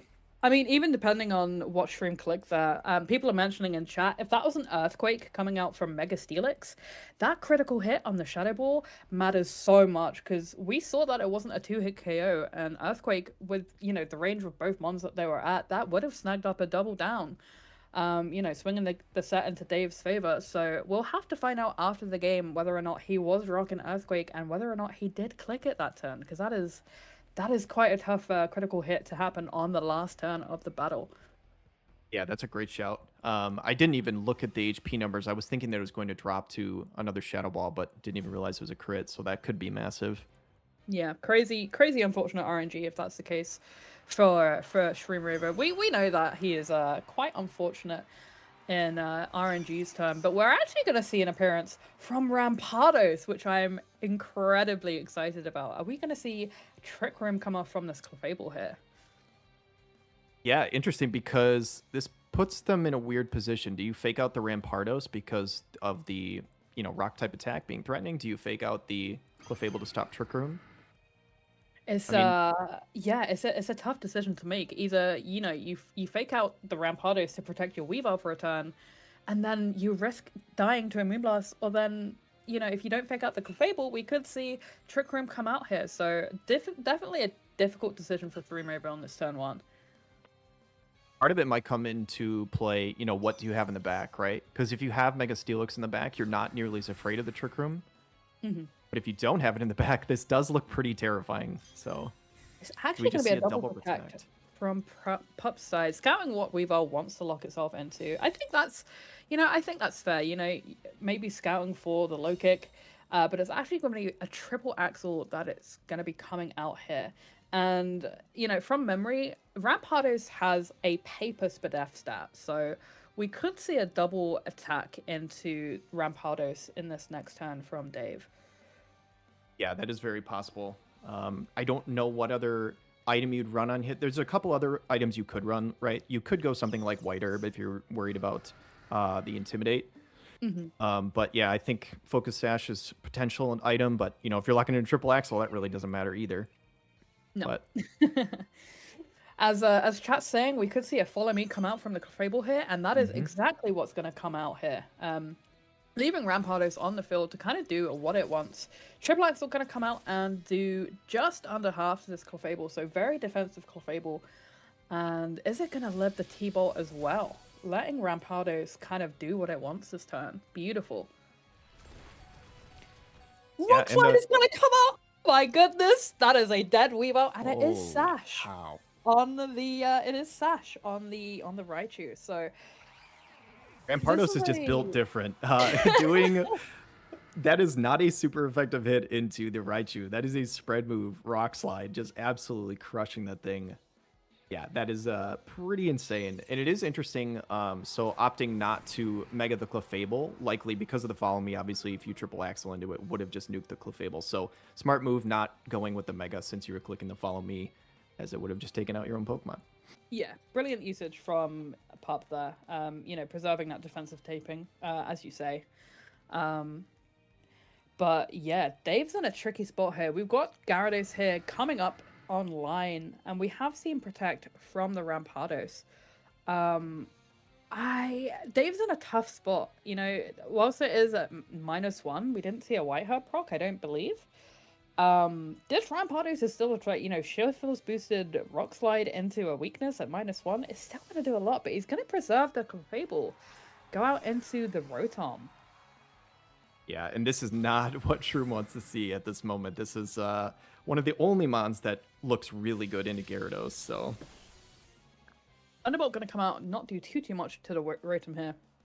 And the Waterfall into the Rampardos slot. So that's, again, really beautiful positioning from Pup. Protecting that Rampardos, and now he's threatening the only thing that Rampardos is worried about. It's confirmed that this Rotom is Choice Scarf. So it's going to be outspeeding and murdering the Gyarados here. So Shroom is in a really tricky spot, and it's interesting how he's going to navigate this turn. Yeah, it's not even really safe to switch it out for something either, unless it is the Steelix in the back. Because if you click something like Electro Web and get a speed drop on the Dragapult, now you're locked in, you do it a second time. I think Rampardos probably outspeeds after a -2, but I don't know, it is going to be the Protect on the Gyarados, so seeing what he locks in it is the Electro Web for that speed control. So Raichu is going to go down despite the Protect, coming out from the Gyarados. So Raichu's going to go down here. What are we going to see from the Rampardos? It is just going to be another Rock Slide. Pretty safe for him to do that, because like we said, this Gyarados is in a really tricky spot. Mega Steelix is going to come out, make an appearance. Going to wall that Rampardos and Rotom pretty effectively. I wonder what kind of coverage this Rampardos is going to have for the Steelix. I mean, it is possible that, it's clicking something like Earthquake. I know one thing about Pup's team is he has really nice synergies with spread ground moves, so it could be clicking Earthquake next to the Levitate Rotom. Obviously, Gyarados is immune to it, but, with stuff like Aerodactyl, Mega Clefable, I could see him teching that on there. Mm-hmm. But yeah, either way, as long as you take out this Steelix, I think it's just really in Pup's favor still at this moment. He's got the speed control, so... He's got the speed control, but Dave does have the behemoth of the Mega Steelix on the field. But we're actually going to see a helping hand from the Gyarados, which is an interesting tech. He's going to sacrifice his Gyarados for the sake of getting big damage off with his Steelix, but it's actually going to live because of the spread move resistance. Maybe it can dodge a Rock Slide, get off a second helping hand in the next turn. But it's not going to be the case. It does connect with the Rock Slide, and that is Gyarados going to be going down. I don't think that critical hit matters. No, I don't think so either. Even at -1, I'm pretty sure Rampardos is that guy. I'm pretty sure he's doing that amount of damage. So Rotom going to live even after the helping hand. So yeah, this is looking pretty tough for Shroom at this moment. It's not looking great for your boy, and he opted to leave the Rampardos alone, which is fair. It's slow. It doesn't really threaten the Mega Steelix. Rotom looking like, kind of the bigger threat into what Dave brought, but it's a 1v3 situation, 1v4 situation, we believe, because, Pup hasn't even revealed his fourth Mon right now, but he's going to withdraw it and go into Clefable. So sacking off that Clefable, maybe we see a Rock Slide come out from the... you know what? He's going to kill his own Clefable. He's such a shrew. Yeah. You know what? Fuck you. I'm going to KO my own Mon. You don't get a kill. Yeah, does that save differential? I'm not sure. I'm not entirely sure, but Earthquake comes out, does want to KO the Rampardos, so this is a 2v1. I will say, there's a world, right? Leaf Storm can miss. Leaf Storm can miss. There is a world in which Steelix can bring this back, unless... it depends what Pup has got in the back. It's going to be the Rotom, of course, coming out and making that another appearance. And it's going to be Gengar. So, both special attackers, not what Steelix wants to see. Yeah, I mean, he's banking on a Leaf Storm miss, right? And then do we know if Gengar's Sash? I don't remember. But if you can KO it with an Earthquake and get 2 Leaf Storm misses, then, then There is a world. There is a world. You bring it down to Sash. I think it is Sash. I think we saw Sash game 1 because Weaver went for knockoff into the Gengar slot, if I remember correctly. But the crit definitely sealed Pup a victory game 1. He's gonna go for a protect, I guess, just because stalling out Leaf Storm PP. You know what? Fair enough. Yeah. I respect it. And maybe mind control Gengar into clicking Trick Room for him. Maybe. Oh no, yeah, absolutely. That is absolutely the play. Yeah. I mean, I guess you go for EQ into Rock Slide here, and you prey on those misses, right? Yeah, I think you take your 1% chance of victory of trying to kill the Gengar and hope for Leaf Storm miss, but obviously that's not going to happen here. He's going to get chunked. This Gengar should be able to take him out. And that should be a 2-0 victory. That is a really unfortunate turn of events for Streamrover. That critical hit definitely ended up mattering. We did see Earthquake in this game too here, so huge crit game 1. If he hadn't got that critical hit game 1, we would have seen, a game 3 here. But unfortunately, that's not going to be the case for your boy Streamrover. Excellently well played by Pup, though. You can't take anything away from Pup. He positioned himself really well, especially in that game 2 as well. Had that Gengar in the back, just was too much in the end. Maybe it's not on Fraud Watch after all. It was, it did just enough to to take out that Mega Steelix. Yeah, I mean, obviously, the game 1, I don't know the exact calcs. I assume that I didn't look at what the HP threshold was. So if it was like only a crit would kill there, then, that's unfortunate. But that's the game we play. I know I've lost games because I got crit, 3-4 times. That does happen. I think we've all been there. Yeah. Game 2, though, I will say, and just overall what they brought, I think Pup did a really nice job with the prep and stuff like that. Obviously, new Rotom was going to be necessary here.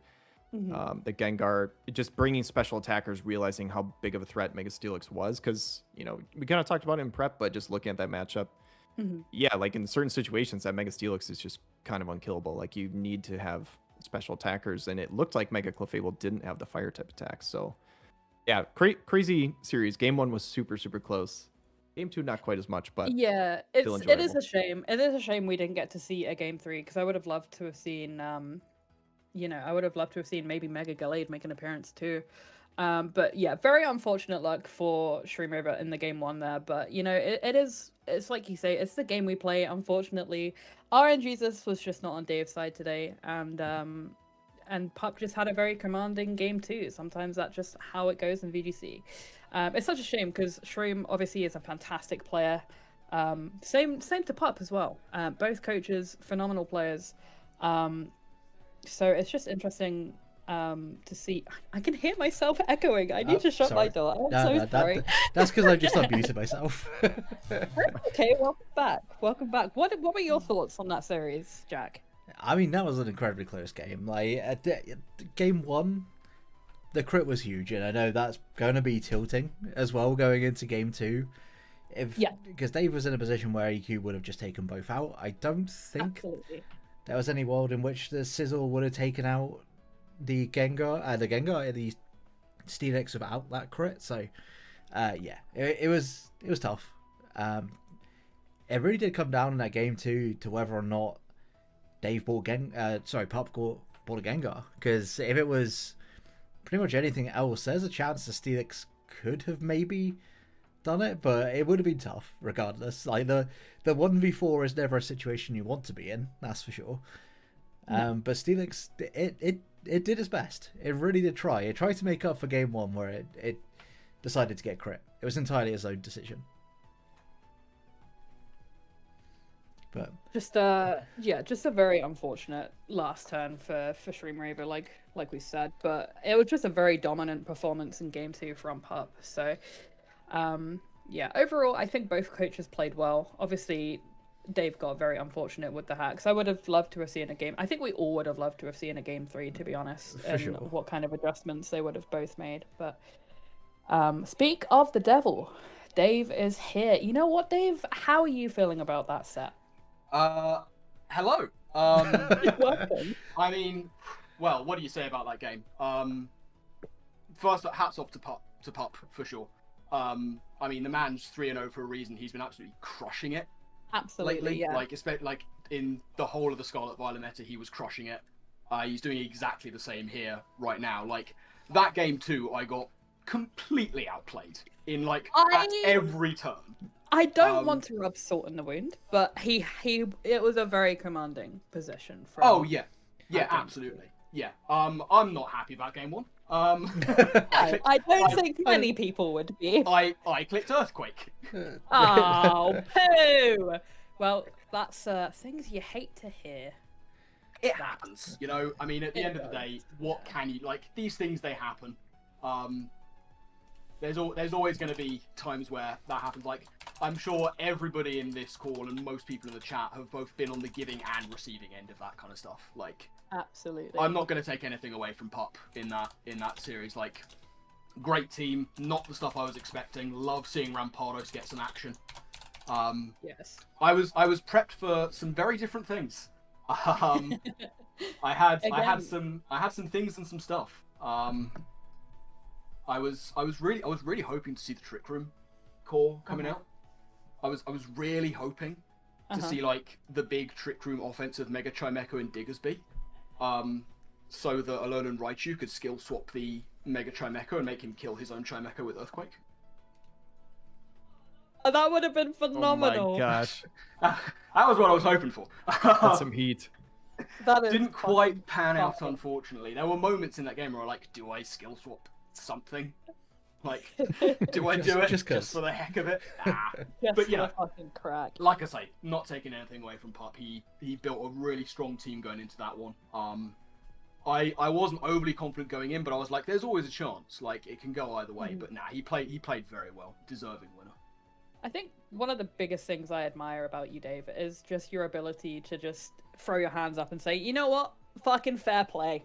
Like, you're always so sportsmanship. I mean, more people should aspire to be like Shroom Raver in the draft. He has thrown the Switch out the window as well, but oh yeah, no, I need a new Switch. I think 2 rooms are currently on fire. Oh, there goes a third. That's unfortunate. Just millions dead. No. million. In the one house.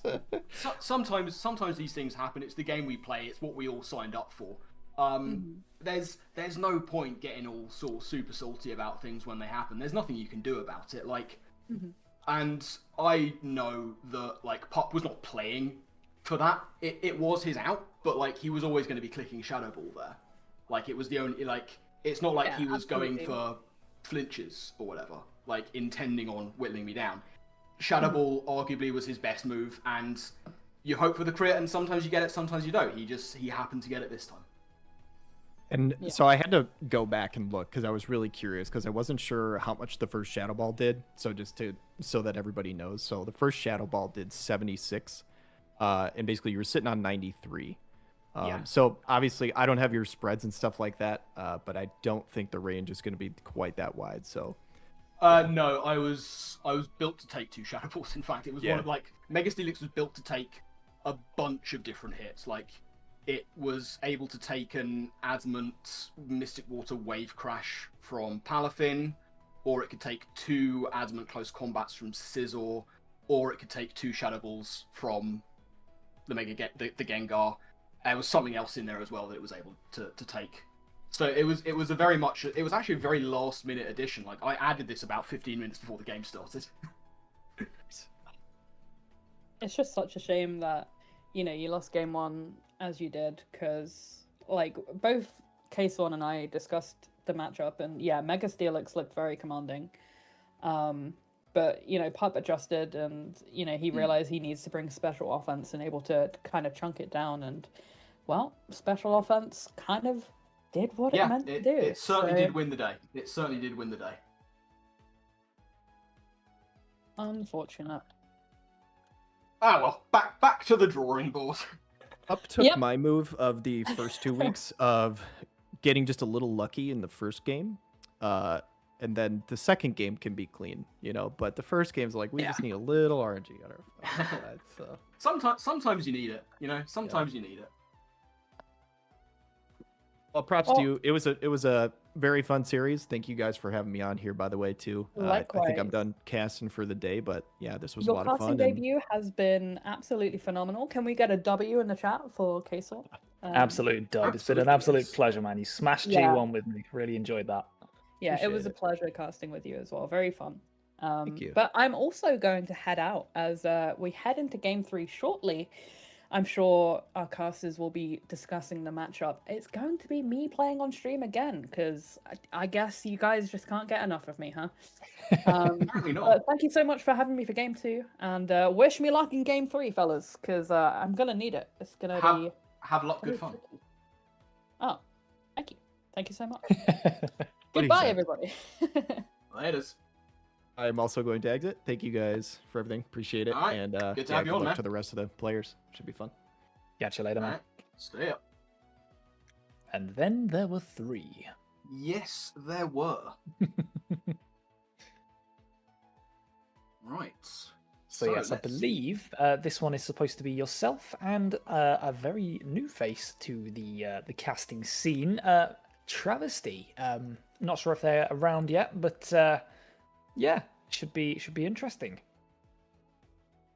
Yes, I very much agree. We've got Ellie versus Godbear, as I recall. Yes, indeed. Interesting. Do we have? I'm looking at the matchup on my screen. Ha ha ha ha ha. I can see what no one else can see. Can you see a Stunfisk? I can neither confirm nor deny. There is a Stunfisk on one of the squads. Ooh. Whether it will be here or not is a different matter altogether. I'm excited for this one.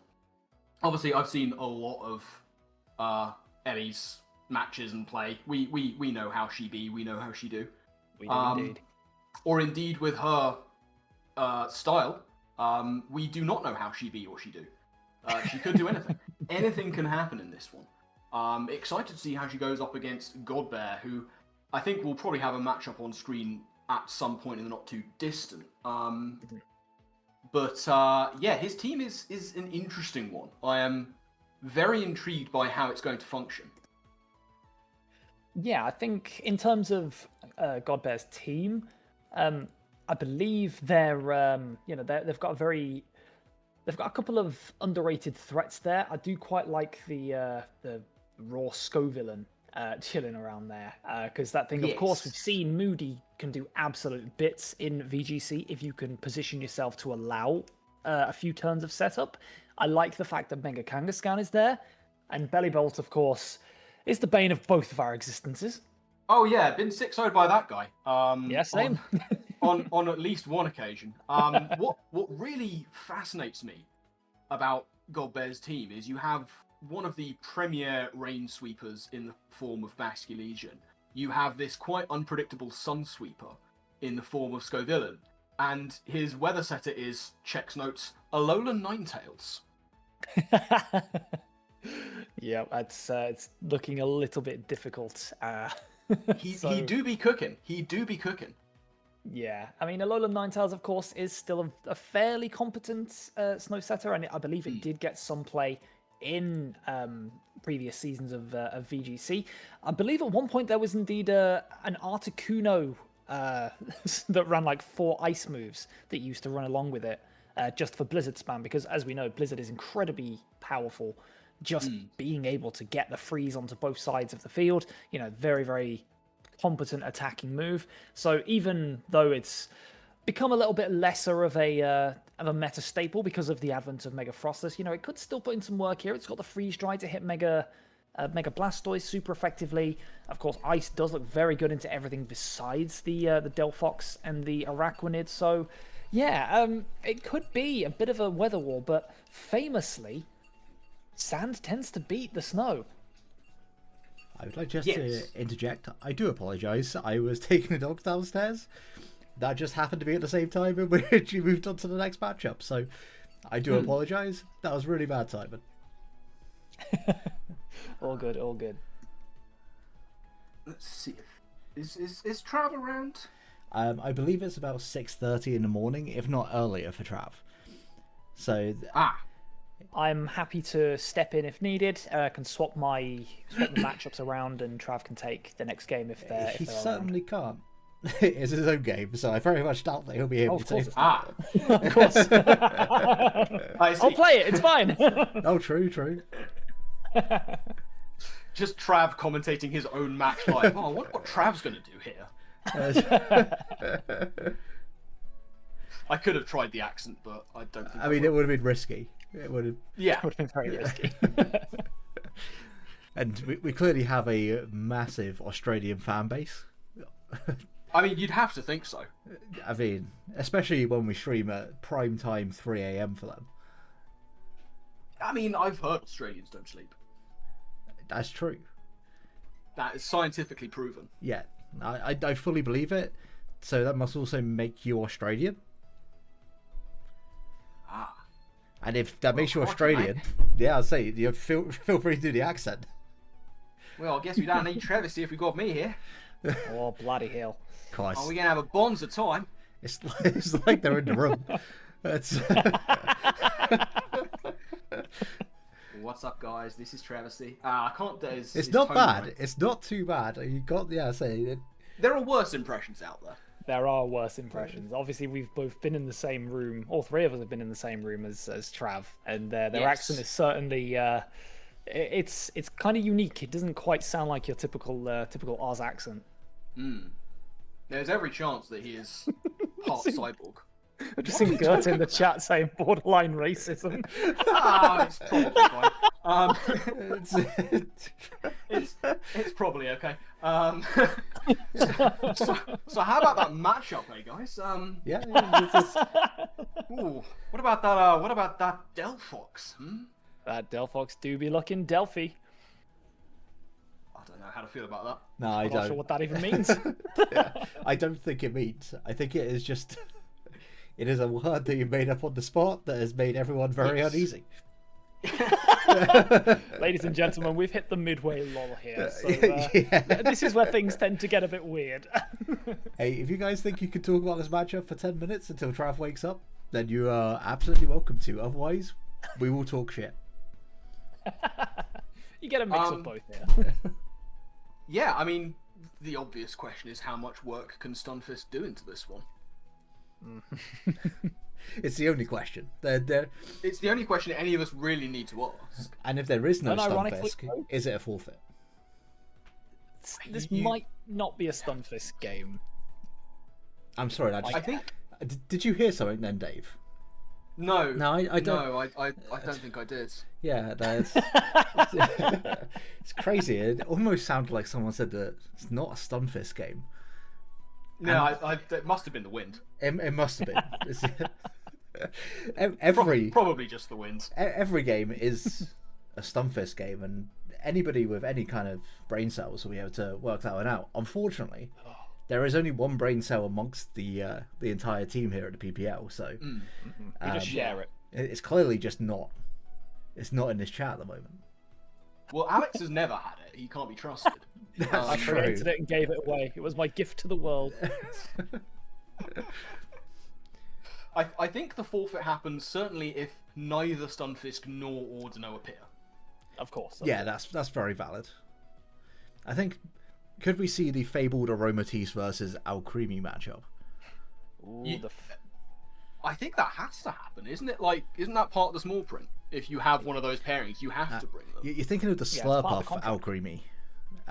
You've got to yes. have the cream versus the cake. That's just how it works. In terms of Aromatisse, I don't think you want to mix your perfume with your cream.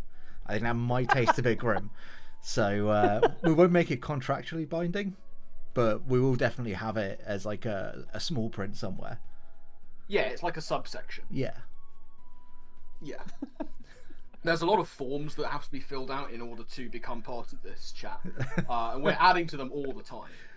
There are many amendments that must be made, depending on basically how we feel at the time. And this is one of them. Yeah, I mean, it literally just goes off of our own whims. There is no reason behind it. Wouldn't be wouldn't be the first time that we've had a mid-season contract or slash rule change in PPL history now, would it? No, there's been more than one. However, the reason for it shall not be mentioned. Well, the person involved should not be mentioned. However, we had some shenanigans in the first season of SV. we'll leave it at that. There's a certain game on PokeGame's channel that you might want to check out if you don't know what we're talking about. It was one of the games of all time. I think that led to a record-breaking amount of rule changes, or at least rule additions that we did not think we'd have to make. Yeah, there are sometimes you think things are self-explanatory, and then it turns out they're not. Which I guess we really should have seen coming, because we're Draft League players, and as such, say it with me, we can't read. Yes. Exactly. We also can't time our sentences together, unfortunately. No, that's been a recurring problem. We really can't should practice read. on that. Nailed it. All right, well, it was nice to have you in the call, Alex. Sorry, Alex was in the call. I thought it was the wind. That's me now. I'm just the wind. Windsy Bayonet. Windsy. Oh, there it is. There it is. I mean, to be fair, especially Mega Bayonet has got a bit of a windsock sort of vibe going for it. That's true. The windsock bayonet.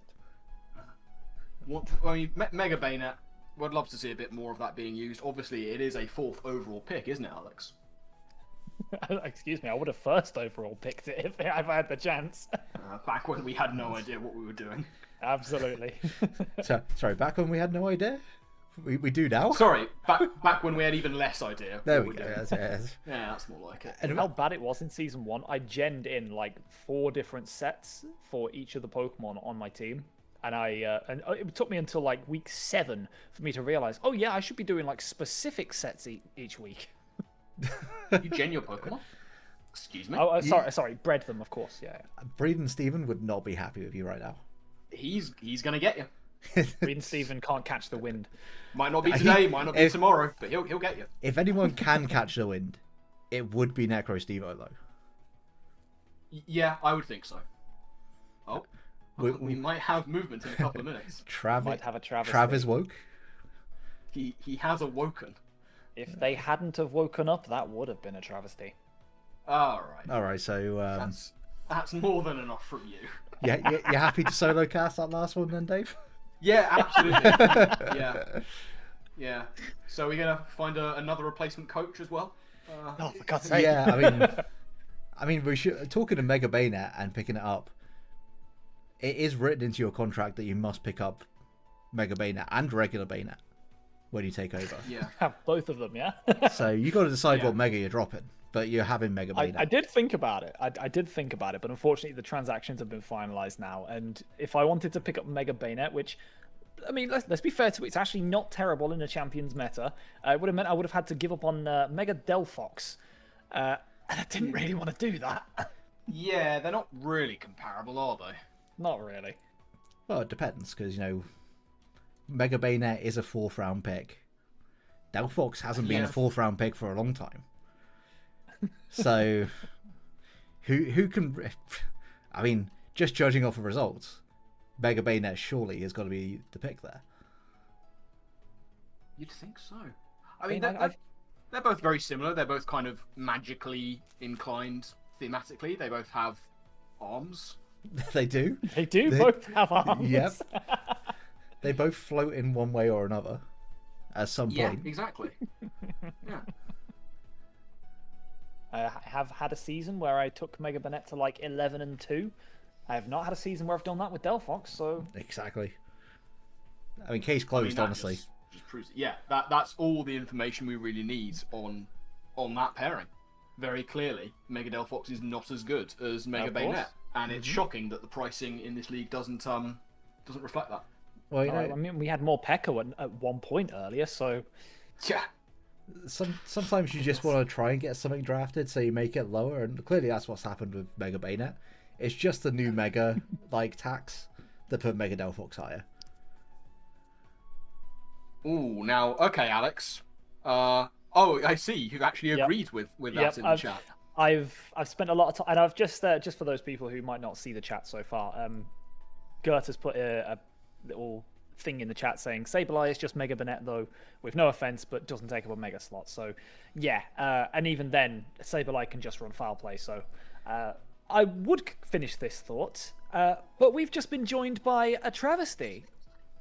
Hello, hello. How's it going? He's here. Welcome, We're welcome. good. How are you? I am alive. It is 6 a.m. It's Mad respect to you getting up at 6 a.m. to cast a competitive Pokemon battle. It is not the most insane thing I've done for competitive Pokemon. I've played a tournament that went from 2 a.m. to 8 a.m. my time once, so you know. Oh my lord. That The is curse insane. of being Australian. Yeah, why? Just move. Now, speaking of being Australian, having heard the wonderful dulcet tones of Travesty, how does Shroom River's accent compare, chat? Oh god. I promise I definitely didn't impersonate you in any way, shape, or form, Trav. Oh, no. That definitely didn't happen. if it helps at all, it wasn't that bad. It wasn't good, but it wasn't that bad. There will be better and there will be worse.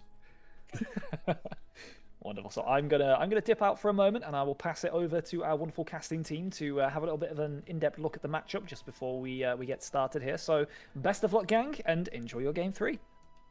Thank you to Mr. Onesie Bayonet. So, it's Ellie versus Godbear. The matchup is up on the stream. Any initial thoughts on this, Trav? Yeah, Mega Blastoise obviously is just an absolute nuke. But the Chestnut, if it's not running Ice Beam, is actually kind of a hard wall. And that means it can't do its standard like Water Spout, Dark Pulse, Aura Sphere. Fake Out or Protect is kind of the most common moveset, or Shell Smash on Blastoise. And you know, Chestnut Bulletproof is an ability that people don't love, but it does provide some unique immunities, and against a Mega Launchamon, those immunities are perfect. So, could see a Chestnut game here. Obviously, Ellie wins if she brings Stunfisk. That's just known. Yes, absolutely. I actually think Chestnut's quite good into this. Like, outside of the Rogue Aerial Ace on Mega Excadrill, it deals with those 2 Megas on Ellie's side pretty well. It deals with her Sand Setter pretty well as well, which could be very pivotal in Godbear trying to win that Weather War if that's the direction they go. But there's other threats on Ellie's side, of course. You can't discount Sneasler. Araquanid is another nuke. Like could we see another kind of double water offense going on here? Just try and overwhelm Godbear with the water and pave the way for something like... Water Bottle. Yeah, absolutely. I mean, it's a possibility. Pave the way for something like Sneasler to come in and clean up at the end, or maybe get rid of the things that Sinister doesn't like to take on, free it up defensively in that aspect. Or do we see Godbear going with just the absolute power of like the Basque Legion, Mega Sears, like Chandelure is his own nuke that admittedly doesn't look amazing here. Possibly more of a Hydreigon angle, but again, that doesn't look fantastic. I don't know about the potency of Godbear's special attack. His special offense is good, but when you've got the likes of Tyranitar and Araquanid sitting there, plus of course Ordino, Aromatisse, both very specially bulky, they can do a job against it as well. I think he's going to have a hard time here. There's also a bit of a weather war where neither side actually relies super heavily on their weather. Like Mega Excadrill doesn't need the sand, and Alola Tails doesn't, you know, obviously Veil support is nice, but there's no Snow Sweeper on that side. So it gives both teams the option to remove weather without actually like needing it to be the most important aspect of the battle. That said, that Alola Tails does actually look reasonably threatening outside of sort of the Blastoise and the Araquanid, and I guess arguably the Delphox, but Blizzard Spam does pretty well into some of the things that Ellie could be bringing, but Sneasler's speed tier is going to be super important here. We have to see something scarfed on Godbear's side to try and handle Sneasler. And if it gets that unburdened procced, it's just going to be the fastest thing. And outside of like Mega Scizor, nothing really wants to switch in. And I guess maybe Basque Legion, but it could be running Throat Chop, and it could be running Acrobatics to try and hit the Chestnut, although Diaclaw probably does enough. Yeah, very much agree with you there. We can, in fact, get into the matchup here. There is only one weather user. It is Tyranitar. Something, Trav, is notable by its absence. There's no Mr. Fisk. There is no Stunfisk. Where's Wilson? It's kind of crazy that it wouldn't be here. It did look like a Stunfisk matchup, as they all do. Yeah, you were talking about potential Scarfers on Godbear's sides. I mean, that Basque Legion is looking dangerous here. I think we could see Basque Legion early to lock in on something and get that big chip damage, and then potentially move into something else to take advantage. Save the Basque Legion for later. We do see that Basque Legion on lead, exactly like you said, and when the only last respect switch in is a Tyranitar, which does not want to take a water move, Basque Legion looks really important here. So we see, Basque Legion and Hydreigon facing off against the Sneasler and the Sinister. So Hydreigon's under a little bit of pressure here from a potential close combat or even just a fake out from the Sneasler, but it looks like a pretty free flip turn if that is a Scarf Basque Legion. I think it needs to be flip turn because I think he's going to want to scout for what very well could be a fake out into Hydreigon and a Cassid Berry on the Sinister if he wants to try and take that last respect. It's Rage Powder, in fact. Interesting start. That's smart. So if it is flip turn, just even if it was last respects though, I'm sure that Sinister does not. It's only one proc, right? And a 50 base power move, even from a strong mon like Basque Legion. We do see Basque Legion move first, so that almost certainly means it's scarfed, unless this is the slowest Sneasler in the West. I mean, it's got potential for that. There goes the close combat, not even bothering with the fake out, which is very valid if she does indeed pack it. But the Scizor is in. I wonder what Scizor I don't see why. does. I think Ellie can just Rage Powder and close combat again. You run the risk of Scizor setting up a Sword Stance, but as long as you have the redirection support, it's not the most threatening. I mean, obviously a +2 Mega Scizor is still going to hurt everything, but you can at least get some damage down onto it. Yeah, I mean, we could be seeing a Focus Sash Hydreigon here as just like a sort of red button stop to Sneasler going for close combat and trying to get out of control. Especially with it leading off like that and seeing that it is certainly looking to be a scarfed Basque Legion. I could very well see this being a Focus Sash Hydreigon. Hard to say at this early kind of stage. The Sinister's going to get on out of there. Doesn't want any part of this matchup. Here comes the Araquanid. I thought this might be a threat into Godbear's team. Here comes the Mega on Scizor. This could be some highly damaging. Dual Wing Beat was quite free on that turn. If it's packing it, this could be problematic for Ellie. We're going to see close combat come in into Hydreigon. Oh, it's Choppleberry. Yeah, so not Sash, but still designed to try and take on this Sneasler. Choose it relatively well. It still does a lot. So we're probably going to see White Herb proc on the Sneasler here. No White Herb. It's just Dark Pulse into the Araquanid, which with its natural special defense will take that pretty well. And there is the Sword Stance from Scizor. So now those bullet punches will probably take out Sneasler, given it's at -1 defense and is a Sneasler. Or you can dual wing beat into the Araquanid, which will blow that thing back. Yeah, dual wing beat is looking very free if it's there. I don't think there's anything that Sneasler can do to Oko Mega Scizor.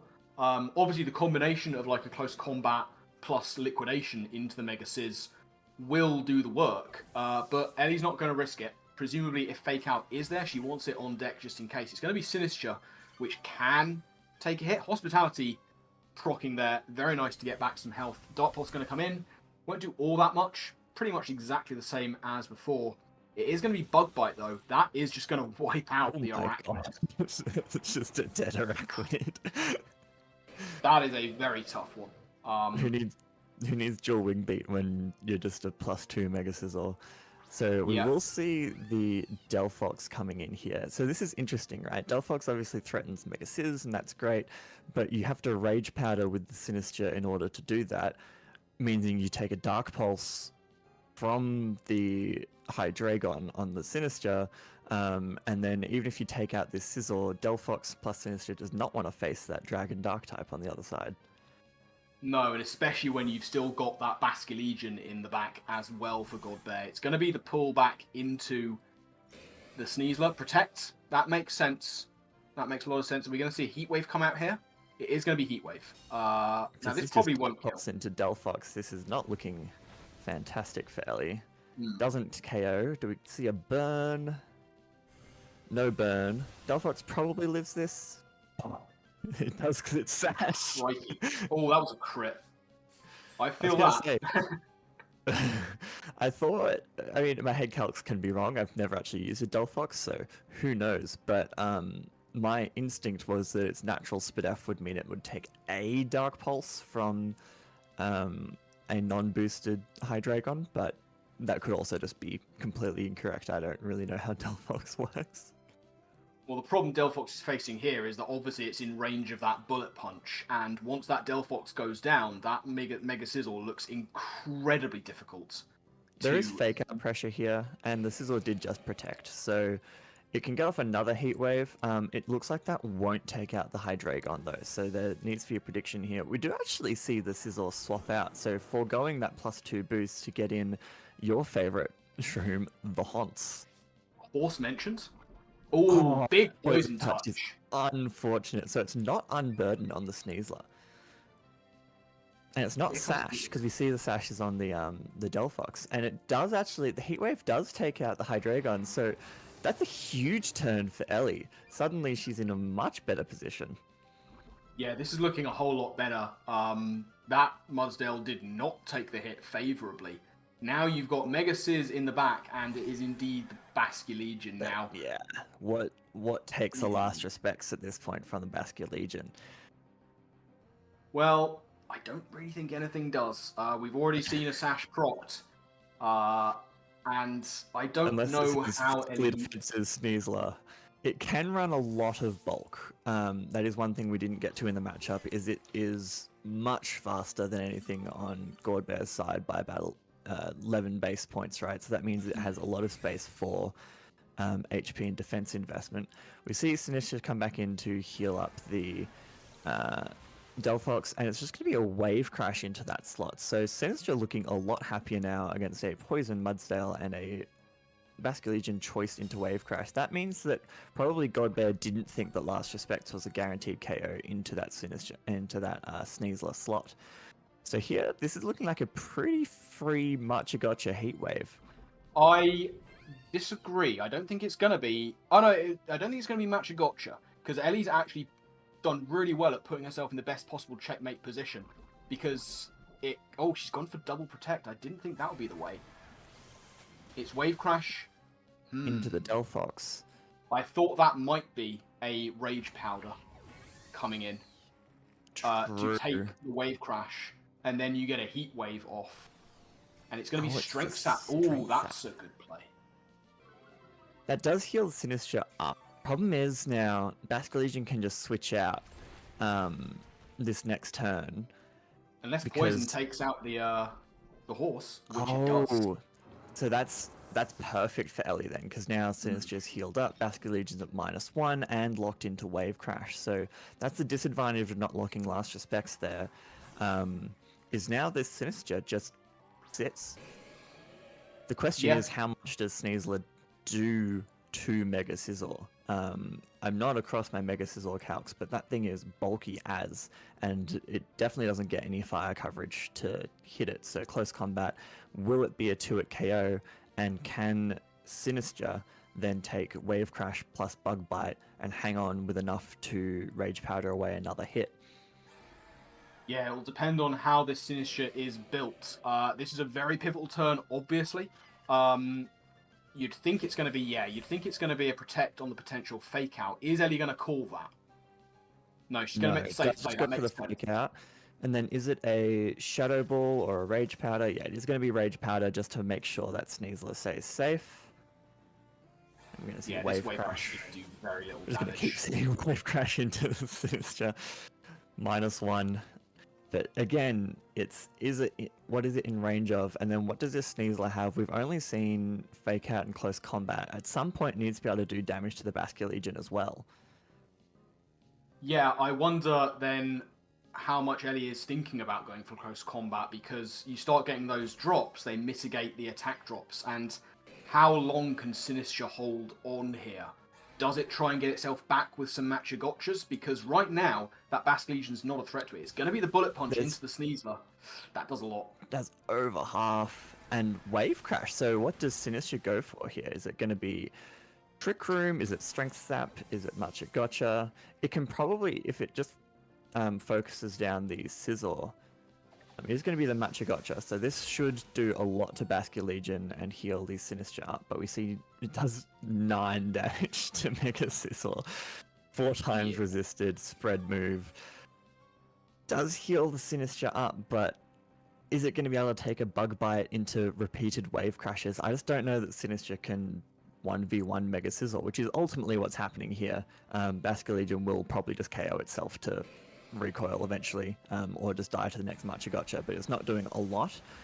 We'll see it go for another Wave Crash, get a little bit of chip, but it is about this Scizor versus Sinister matchup. Yeah, there's what I thought might happen. Sword Stance. Sword Stance mitigates any kind of Strength Sap and helps to try and mitigate any kind of burns. I wonder if it has to be a Matcha Gotcha burn into the Scizor here. I mean, it's going to get back to full health. Even if it's a Matcha Gotcha burn, if you're not running Shadow Ball, you just can't damage this Scizor. You then just have to spam Strength Sap and hope that the burn chip racks up. Which, I mean, is an out, and it is what Sinister can do. I'm going to see how much this probably Bug Bite does here. Ooh, living on 4. Basket Legion still managing to hang on. Another sword. Oofed. Second Sword Dance is pretty big. Oh, it's Nightshade. It's Nightshade. That's interesting. I don't know if it has enough damage against a +3 Mega Scizor. It will bring the differential down. Basket Legion will KO itself this next turn, I believe. And then it will just be Scizor versus Sinister. We've seen 3 moves now in the Sinister, I believe. No, we've seen 4. We've seen the 4, yeah. That was the 4th move there. So, not sure it has any outs here into the Mega Scizor, which is proving to be quite a problem. And Ellie did bring the Delphox to try and deal with it, but it was just too pressured by everything else. And that Bug Bite at +3 does just blow back the Sinister. And reveals an item. That's a very big thing. That's good information for Goldbear to get, knowing what that item is, seeing the Cassib Berry. That might impact how he plays the game too, because Ellie's got to be the one to make some adjustments here. But how many more adjustments can she afford to make? Because you have to imagine that the Delphox has to come to this game. There's not a whole lot else that can deal with that Mega Scizor unless she wants to try and go the Mega Excadrill route, if that has something for it. I was going to say, because we've seen the 4 moves on Scizor as well. It's a dual stab, protect, and sword stance. And so Mega Excadrill actually resists both moves that it wants to go for. It's just how much does it do in return with a high horsepower? And the answer is probably quite a lot. It is a Mega Excadrill. That is a base 165 attack. And interestingly, Godbear did bring the Mudsdale, which would seem to be probably the best answer on their side to Mega Excadrill, so likely protecting that, predicting that Mon to come. The other interesting thing there is, does he bring the Chestnut and say, you're not packing Aerial Ace? Obviously, there is no Mega Blastoise on Ellie's side, so it'll be interesting to see how Ellie adjusts. I think the Sand mode, or probably not the Sand mode, to be honest, but just the Mega Excadrill, maybe over something like that Araquanid, which kind of just came in and got annihilated. Could be a pivot here to try and get a little bit more damage. The issue with Excadrill, of course, is it still just dies to Basket Legion. Yeah, that's always going to be a problem, unless she does take the huge risk of going Sand, which I don't think, looking at Goldbear's team, is that much of an option here. It's going to probably do fine into the Hydreigon and maybe the Kangaskhan, but you've got 4 things on Godbear's team that really do well into that Tyranitar. I don't think Ellie can afford to try and make that play over one of the other mons that might already be dropped out for the Excadrill that might have to come. So we're going to see game Ellie 2. with the Stunfisk Admirer, not bringing Stunfisk, by the way. Yeah, she wants to be able to admire it. So it is going to be Sinistcha and Excadrill versus the Hydreigon, and the Scizor makes a very early appearance. I wondered if this might be the case. Just try and put that immense pressure on as early as possible and keep something like the Basculegion in the back once Scizor has been able to, hopefully for Godbear, I would imagine, rip through some big damaging moves. So how does Ellie react to this? I mean, you've got the Excadrill, you have to assume it's going to Mega off rip, but you've also got the potential threat of the fire coverage on Hydreigon, which is pretty free here. We know that it's not heat-proof Sinistcha. Does the Sinistcha try and look for burns early? Is that a play that Ellie feels she needs to make? No, certainly not. That's going to be the thing that is withdrawn. So it's going to be the Sneasler coming in. You have some fake out on the board, which is not the worst thing. The fake out does encourage people to protect, and then obviously Mega Excadrill can hit through that protect. So what are we going to see? We see the Megas proc on both sides, both Steel-type Megas getting up here. And do we see something like the protect from the Excadrill, or do we see a fire move from the Hydreigon? We see Swords Dance from Drill. That is a aggressive play predicting Godbear to target down the Sinistcha, and it is going to be the Heat Wave that does so much to Excadrill. No burns is very good. Burns, and a Bug Bite into the Sneasel slot. So Ellie has taken a lot of damage here, but she reveals another berry. This Bug Bite is putting in work. It certainly is, but now we have Excadrill at +2. It is the fastest thing on the field. Outside of her own Sneasler. Outside of her own Sneasler. I don't know if that will... it's not unburdened, of course, but it's still naturally faster. We do have the poison point on deck there. We know that it is... Choppleberry on the Hydreigon, yeah. So does a +2 high horsepower KO the Sizzle? I feel like Sizzle has to be the main target here, and it's probably just a fake out into the Hydreigon slot, because you know that close combat won't KO, and then just try and get as much damage down into that Sizzle as possible. We are going to see the Sizzle switch, and it is going to be the Haunts back. Like I said, this is likely the check into the Excadrill, and it's going to be protect from Hydreigon. So Godbear thinking the exact same play that I just outlined there, but it's actually going to be fake out into the Mudsdale. That maybe works against Ellie, although she gets the poison touch once more. So this Mudsdale is going to get a defense boost here. Let's see how much it takes. Oh, it's going to be Iron Head actually into the Hydreigon slot. So Ellie's switching up the targeting there, getting a little bit of chip on Hydreigon, maybe putting it in range of a close combat, and poisoning this Mudsdale. That's a much better turn from Ellie. I just don't know if this Excadrill has enough in the tank to break through both of these mons without going down first. Yeah, this could very well be a protect on the Excadrill and just try and get as much damage as you can into that Hydreigon. If it's outside of range of close combat, then you can at least try and put it in range for when this Sneasler potentially goes down. Effectively, Excadrill going into the Haunts is at +1, but we do see that protect. I thought that might be the play, and it is indeed going to be close combat. Can we see some kind of high roll? Is it enough? Does it have the legs? Not quite. Do we see a poison from Poison Touch? Gotta wait for all the animations to play through. No poison, it looks like, and it's going to be the Heat Wave, which obviously the Excadrill is protected here. That's huge. Sneasel manages to dodge, but it's going to be the double up with the Earthquake, so that that Heat Wave miss irrelevant. Yeah, it is going to be an Earthquake KO coming in on Sneasler. Mudsdale, Haunts is going to pick up a KO. Sneasler is going to go down. But now it's pretty free for Excadrill.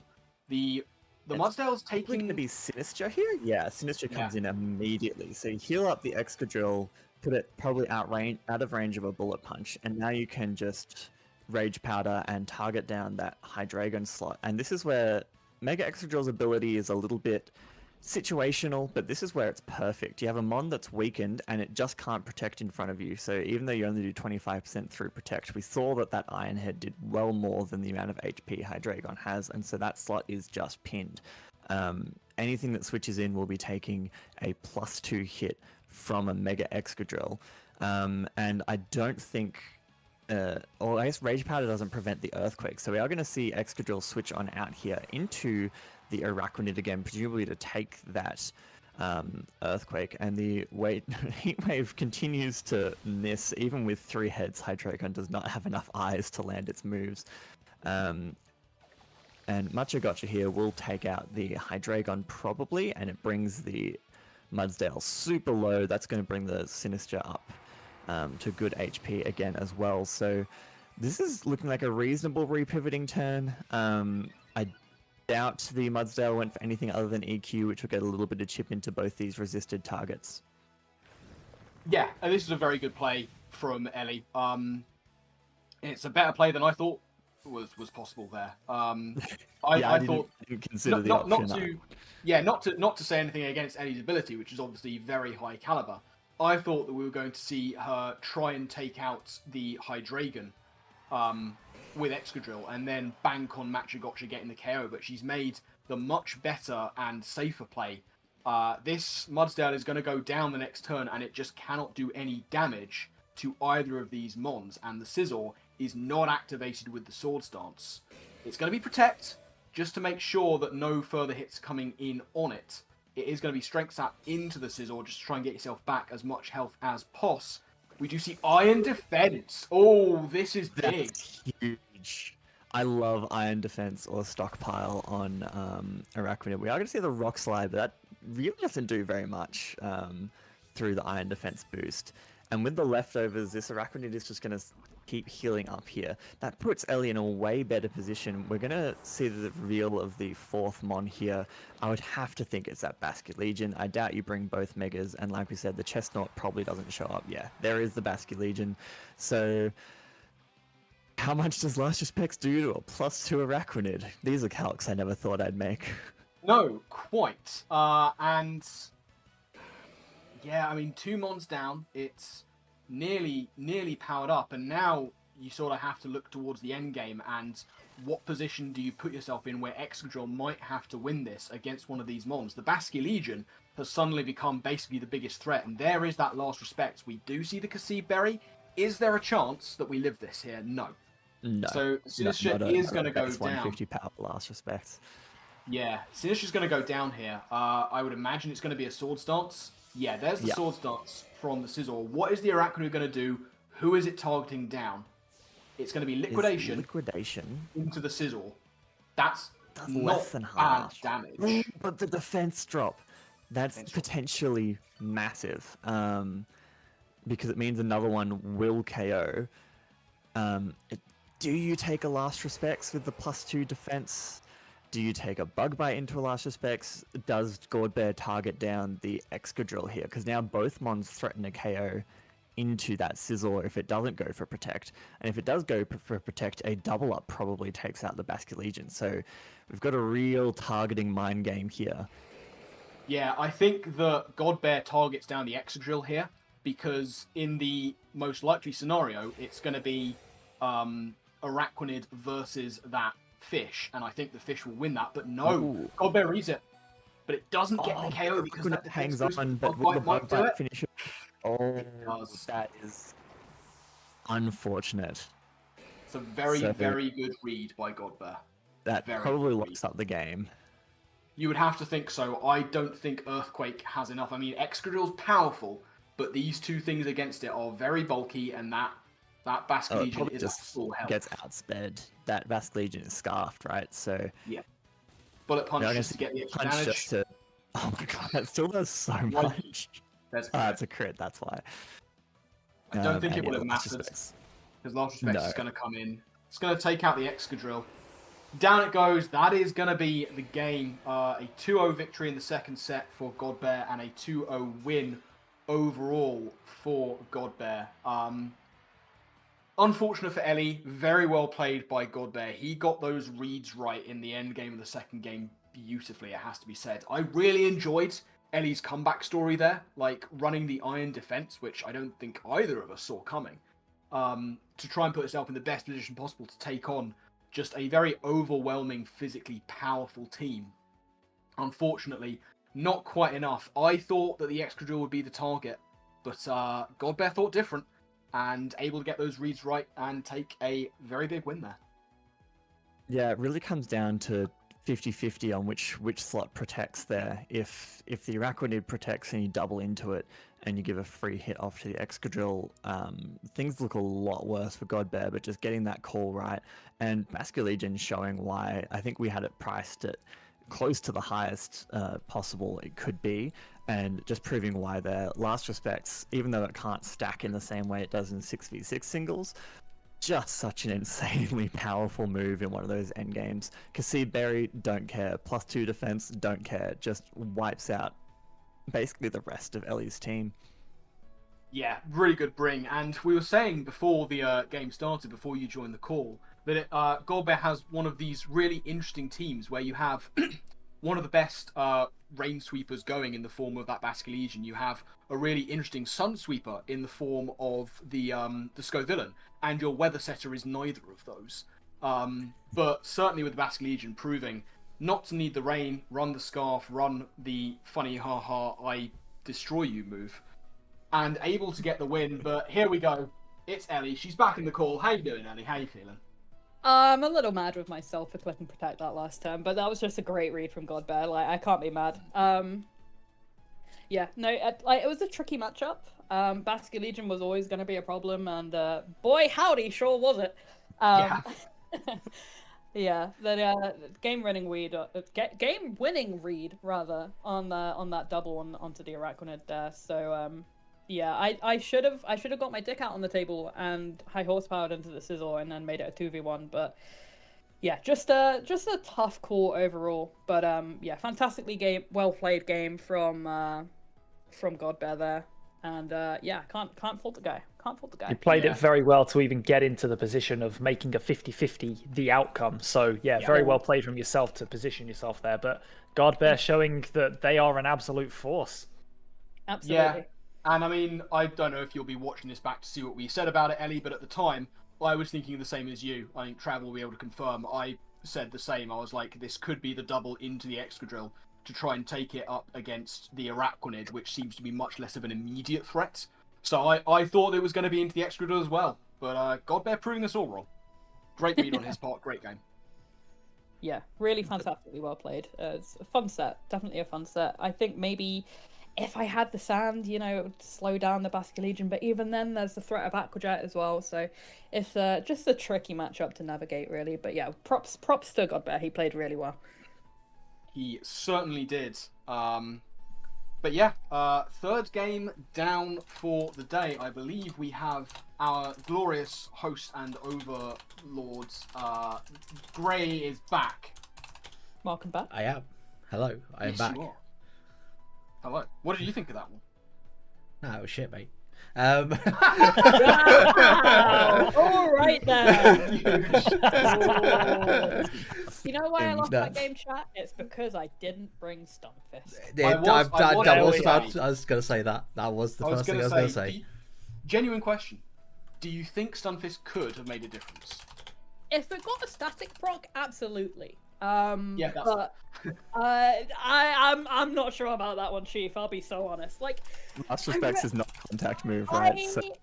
No, but on flip turns and wave crash, you know. Yeah. When it goes, just gets you know. milked by a wave crash. It was tough because I wanted to bring Ordino so it couldn't just lock itself into Last Respects, but then what do I slot over the, you know, like Delphox, you know, was the only real thing that I had to kind of chunk down that Mudstail, and I still stand by the fact that I brought it.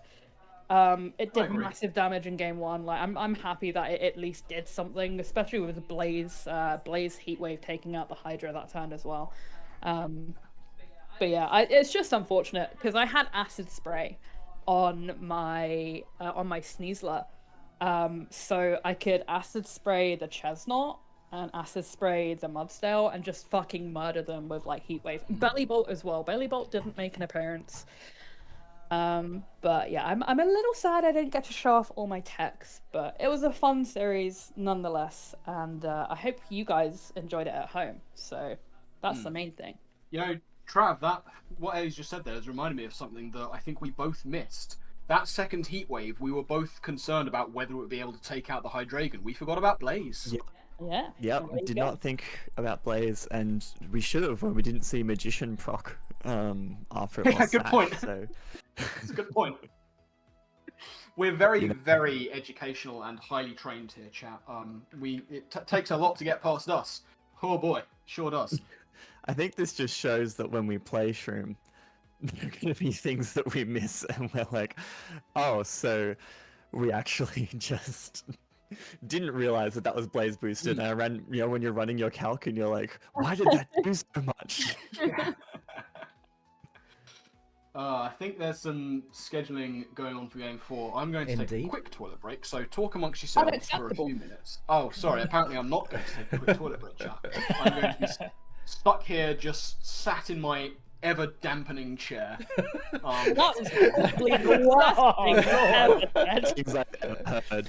Does this mean that throughout the night you have just been going no matter what? You've not even gone to the toilet because it's already damp.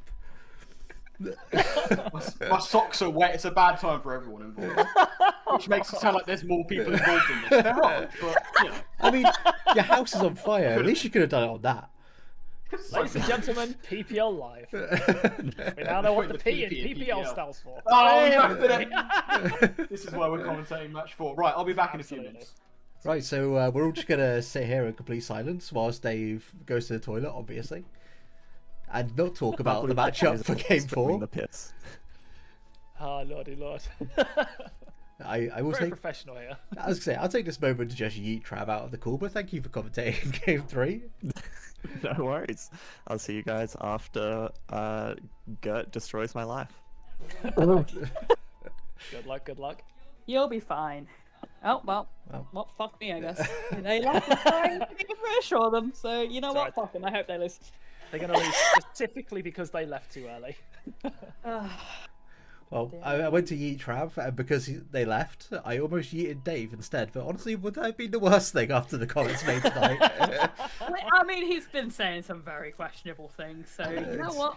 Maybe not. You know, getting crit on your game-winning turn does a thing to a man.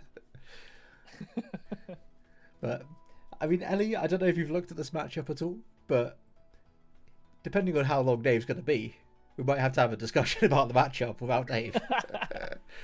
I mean, Trav does have an Appleton. That is true.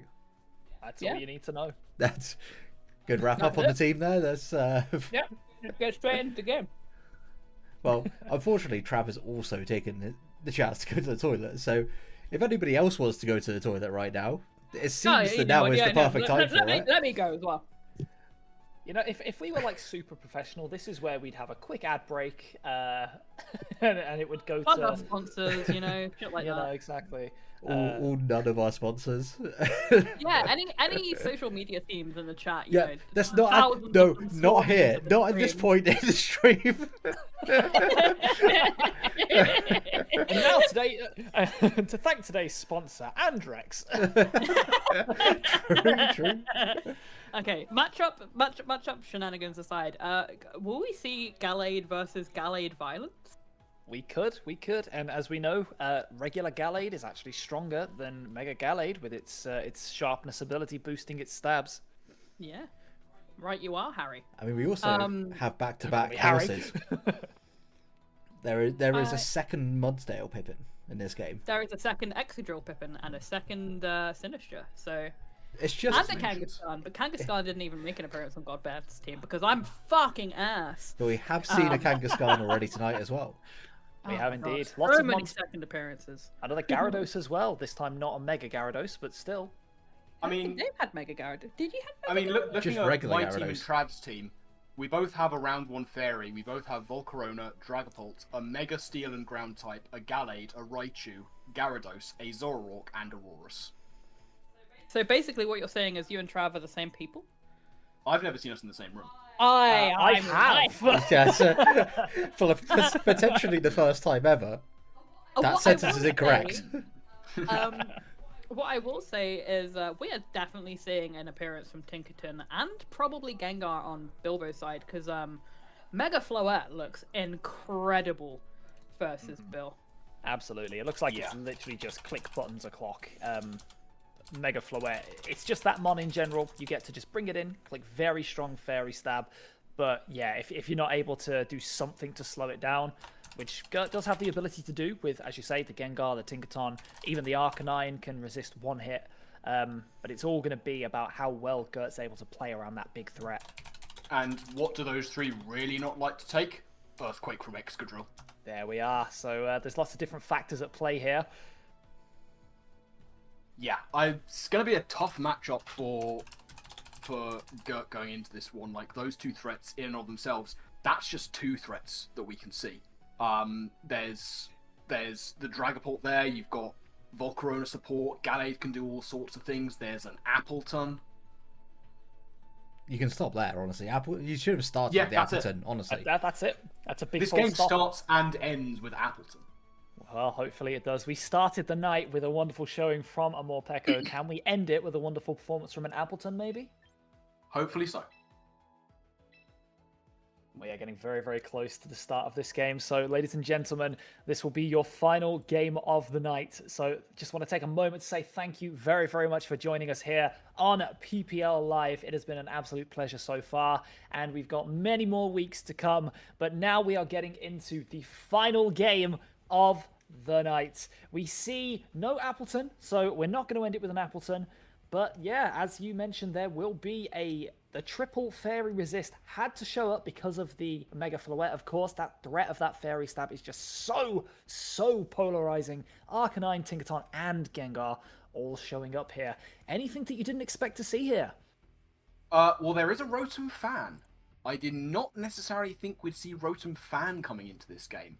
I'm a big fan of Rotom But hey, fan. So excited to see what it's going to do here. Obviously, into that top two on Trav's side, it can be pretty useful. And we saw Trav use that Gallade Volcarona core very well last week. So maybe that was playing on Gert's mind. Does he prefer Gert or do they prefer Bilbo? I'm going to go with Gert just in case. But yeah, either one's probably fine. Yeah, so not entirely expecting the Rotom to be showing. We do have some hot Gallade on Gallade action potentially, which is always very exciting to see. I wonder if we're just going to see the Floette Mega Excadrill off rip and just see how much damage they can do. But you do have the likes of Raichu, which is a very, very good lead into a lot of teams anyway. So, here we go. Let's get on with the fourth and final battle of the night. It is Gert versus Trav. And we see Dragapult and Gallade going up against Arcanine and Tinkaton. So, very aware of the potential Mega Floette threat going on there with that lead from Gert. And actually, not a bad lead at all.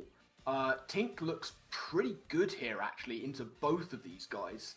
Depending on the coverage that both of them could be packing. They do get fire offense, of course. So we could see that, but there is fake out support on deck into the Gallade. But you've got to be careful unless Gallade is running the anti-fake out abilities. It can have that steadfast to get a speed boost off a flinch. So that is something that you need to be careful of.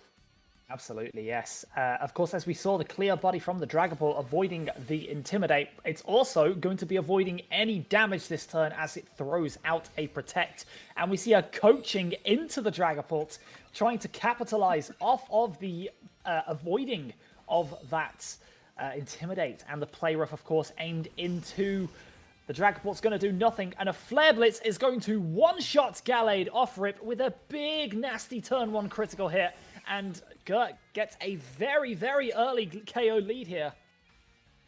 Yeah, but one of those things that I know Trav has been talking about is getting that coaching into the Dragapult. He knows the power of Dragapult. Now, if this is a specially offensive one, then it's going to get a defense boost. But if it does have that physical coverage, then it could be a very, very potent threat. Now we see Volcarona.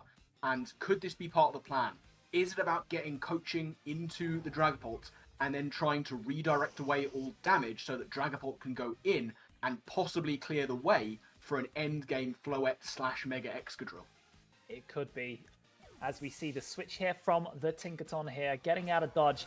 And Boa Hancock, the Milotic, is going to come in. And as absolutely expertly predicted here, the Rage Powder from the Volcarona, redirecting attacks away from the Dragapult, which goes for a Dragon Darts, which doesn't KO the Arcanine, but gets big damage onto it, and a big nasty chunk onto the Milotic, as the Flare Blitz does around 45% to the Volcarona and takes itself out in the process. So a net gain here for Trav on this turn 2. A wonderful play, and Gert very smartly keeping that Tinkaton healthy for the late game to take a hit potentially from that Dragapult.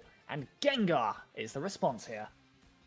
Yeah, so are we going to see something like a Scarfed Gengar, or could it indeed be a Focus Sash set? Both of those are potentially worthwhile into the Dragapult. We could also potentially see Cassie Berry. We've actually seen a couple of those already today. Are we going to see another cheeky one? But that Dragon Darts is looking particularly potent. We saw it do just under half to a Milotic, and those things can be very bulky. I don't imagine Gengar is going to take it very well, and you have to assume, knowing Tinkaton is in the back, that we're going to see something like a Phantom Force to potentially take that on while still redirecting hits away. But can Volcarona redirect both hits away from Milotic and Gengar here? That would have to be the plan, you imagine. And Caesar Clown, the Gengar, is going to switch out, and we're going to see the return of the Tinkaton coming back in, and the Dragon Darts coming out here. But as you're about to find out, well, we're going to firstly find out that Milotic is going to get its item, which is a Citrus Berry, but the smart targeting from the Dragon Darts is going to mean that both of those hits target the Milotic, and the Tailwind for the speed control comes in, as we see a Scold into the Volcarona slot, not quite taking it out. So that has turned out to be a wonderful turn for Trav, managing to burn the item on the Milotic and get the Tailwind up and keep the Volcarona around to potentially hit a big fire hit into this Tinkaton later. Yeah, but the Tinkaton does have Fake Out support on deck now, so it could just be a Fake Out into the Volcarona, which won't take the hit, risking a potential Flame Body if that's what we're running. And that means we could see a potential Ice Beam from the Milotic directly into that that Dragapult. But Dragapult is still at full health, and it does have the stats to be able to potentially live that hit. There is a chance that we see a Protect coming in here from the Volcarona if Trav thinks that's what's going to happen. Absolutely, Protect would be a very smart move here. Are we going to see it? We're not going to see it, but we do see the Fake Out coming out, and the Flame Body proc from the Volcarona. That could be huge later.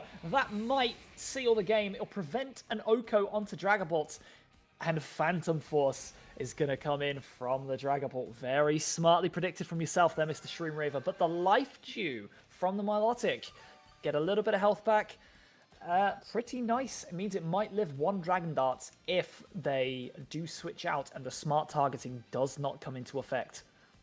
But we do have to remember that that Phantom Force is at +1 from the coaching. As the last Mon reveals itself, it is, of course, the Floette. It had to be the Floette. I mean, the pressure that that thing puts on is fairly overwhelming, but the Gengar is still in the back at full health. If that thing is Focus Sashed, this could be a problem, but that Tink has been pretty much nullified, and if either of these Mons are running Protect, it's not going to protect them from the Phantom Force, and we don't know who that Phantom Force is targeting down. You have to imagine that it's going to be the Tinkaton, as we see the Floette going to pop that Mega. I would imagine this is going to be aimed into the Milotic and just try and get rid of that thing. Only time will tell. Here comes the Fairy Aura. It's going to be a Protect from the Floette. Fair enough. Wanting to make sure it doesn't take any damage this turn.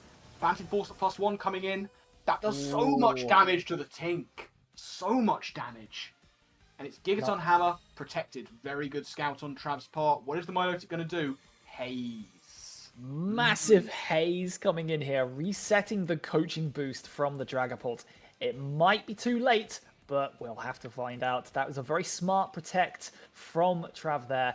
And the Phantom Force is now going to make sure that this Tinkaton is essentially neutralized by anything that the Floette wants to do. This Milotic putting out a lot of damage as we see a Dragon Darts come in. And we are going to, again, see the smart targeting, meaning the second hit, instead of hitting the naturally immune Tinkaton, takes out this Milotic, leveling the scores up and 2-2. And we're going to just see a simple Dazzling Gleam. Not going to mess around here. Taking out the Tinkaton. And Trav now is in the driver's seat. It might be too much for this Gengar to do to take out both a Dragapult and a Mega Floette. Yeah, but if anyone's going to be able to do it, it is Gengar. If this thing is scarfed, then it might be able to do this if the Floette isn't packing Psychic coverage. We'll have to wait and see. If this thing is sashed, then that Dragon Darts will probably just take it out through that sash and it will outspeed. If it is scarfed, then it might be able to target down the Pult and hope that this Mega Floette is not packing any kind of Psychic coverage, but it is not a Choice Scarf Gengar. You have to assume that means it's going to be a Focus Sash, but I don't think that's going to be enough because Moonblast, if it is a Sash Gengar, is going to break that Sash. It does so much damage. It really does. That Fairy Aura beefing up. We do see the Cursed Body, but it's not going to matter. Gert getting the targeting a little bit wrong here. We still haven't seen an item on this Gengar, so we don't know. It might well have been Focus Sash.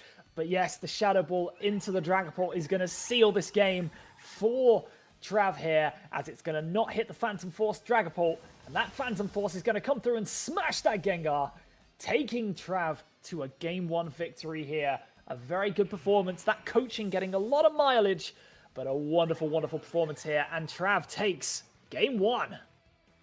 Yeah, Gallade is going to take no glory from that battle, but it really was able to set things up very well. It was an excellently thought out plan from the get-go. Going into Game 1, you start with those mons, you make sure the coaching can go off into the Dragapult, get that thing to +1/+1 and start dishing out those big hits. Again, get the Volcarona in. To an extent, it didn't really matter what happened to the Gallade after that. If anything, it going down might have been better, because then you have Redirection on deck, and suddenly Dragapult is looking like a much bigger threat. And of course, that Dragon Darts will smart target into the thing that doesn't that isn't immune to it. And now, Gert really has to reconsider his options here. I think he made one of the better possible leads into that potential devastating Excadrill and Floette combination. But it wasn't what Trav had planned. So what does Gert do differently here? I guess the question is, does Gert stick or twist? Because as you mentioned, Gert brought a very good lead into the Excadrill Floette here, but do you stick and see if Trav is going to go with that Floette lead, or do you twist and try and go for something different here? If I'm Gert here, I'm not sure what I would do differently. I think the Tinkaton lead was still probably the right call, but maybe you switch up the Arcanine for the Gengar or something just to get a bit more offensive pressure. Only time will tell. It's a very interesting lead matchup here. Yeah, if anything, the pressure is on Trav, because if he decides to go with the nuclear option and Gert does not switch things up, it's actually not a combination that Trav switches into very well. So what we might see here is a bit of a safer lead with potential fake outs from the Raichu to see what Gert is going to do and scout him out a little better. But soon we will find out. Game 2 of our final game of the night. Trav is going to make there's the Raichu along with the Dragapult. And it is going to be Gallade and Tink on deck for Gert. So, we've got Fake Out on deck with the Raichu. That is, of course, going to out-prioritize Tinkaton's own Fake Out. You have to imagine that that's where that Fake Out is going to go, because Gallade does not want to take a Phantom Force from Dragapult, even if it doesn't have a coaching boost. Of course, and if the Mega Gallade does... Well, is this what I can't even remember? Is this one the Mega? It is. It is the Mega. Okay. Well, if this one does Mega, it will become immune to the Tink's Fake Out anyway. Well, not the Tink's Fake Out, the Raichu's Fake Out. It will become immune to it anyway. So this looks a little bit tricky for Trav, really, as we see the Gallade going for that Mega Evolution turn 1. What exactly are we going to see here? Will it throw out a close combat? Will it go for its own Fake Out? I believe it does get that. But we see the Raichu going for it into the Tink. It's the only viable target it had on the field. And of course, we see the Speed Control winning a potential speed tie with the Mega Gallade. But the Phantom Force coming out turn 1 from that Dragapult. And Psycho Cut not quite managing to take out the Raichu in one hit. So, pretty decent turn here from Gert. A solid turn 1. Yeah, expertly EV'd Raichu, it has to be said, taking a Psycho Cut from Mega Gallade. Raichu not known for its bulk, but it's pretty much done what it needed to here, because there is no safe switching to a Phantom Force from that Dragapult, even if it doesn't have that coaching boost. This, you have to imagine, will take out the Mega Gallade if it stays in. And you'd have to think it's going to be the Milotic or indeed the Arcanine coming in on that Mega Gallade slot if he values it enough. Absolutely. And it is going to be a withdrawal. Back comes the Mega Gallade. It is going to be the Milotic coming in. I thought this might happen, but do we see it target down double? Phantom Force is going to do just under half. That's good damage into Milotic. We know it has recovery. As we see Volt Switch coming in, that's decent damage into the Tink as well, actually. So Raichu's going to get on back. We know that there's well, we don't know what's in the back, actually.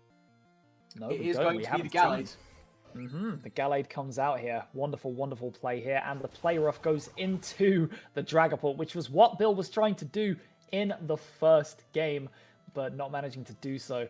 This time around, that turn was a little bit of a, I don't know, it's kind of like a jostling for position turn. It didn't really get either coach much position. There's damage onto the Dragapult, which of course is very, very valuable, but we still have big damage coming in here from the likes of, well, the Dragapult. We could see Gigaton Hammers coming out. So, yeah, it's a bit of a slower mid-game, this one.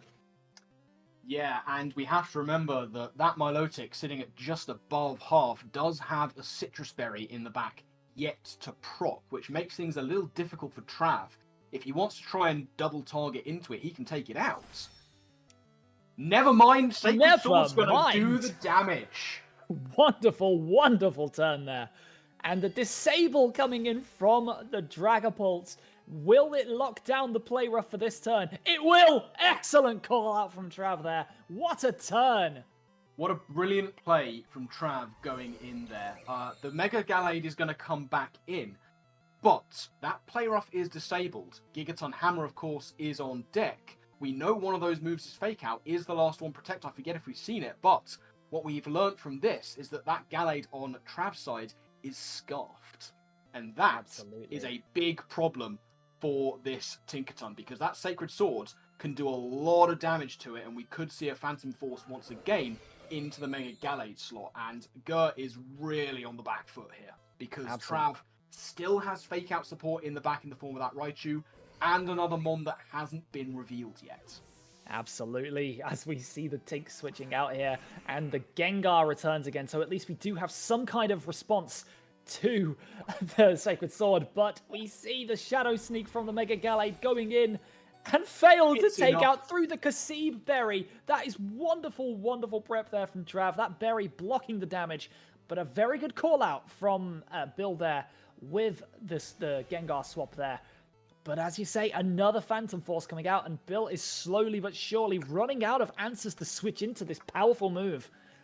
Yeah, I think that we could see a switch on Trav's side. The Gallade has a lot of promise here with that Scarf. I think that Raichu's time is done, because 2 of the 3 remaining Mons on Gert's side are immune to that Fake Out in some way, shape or form.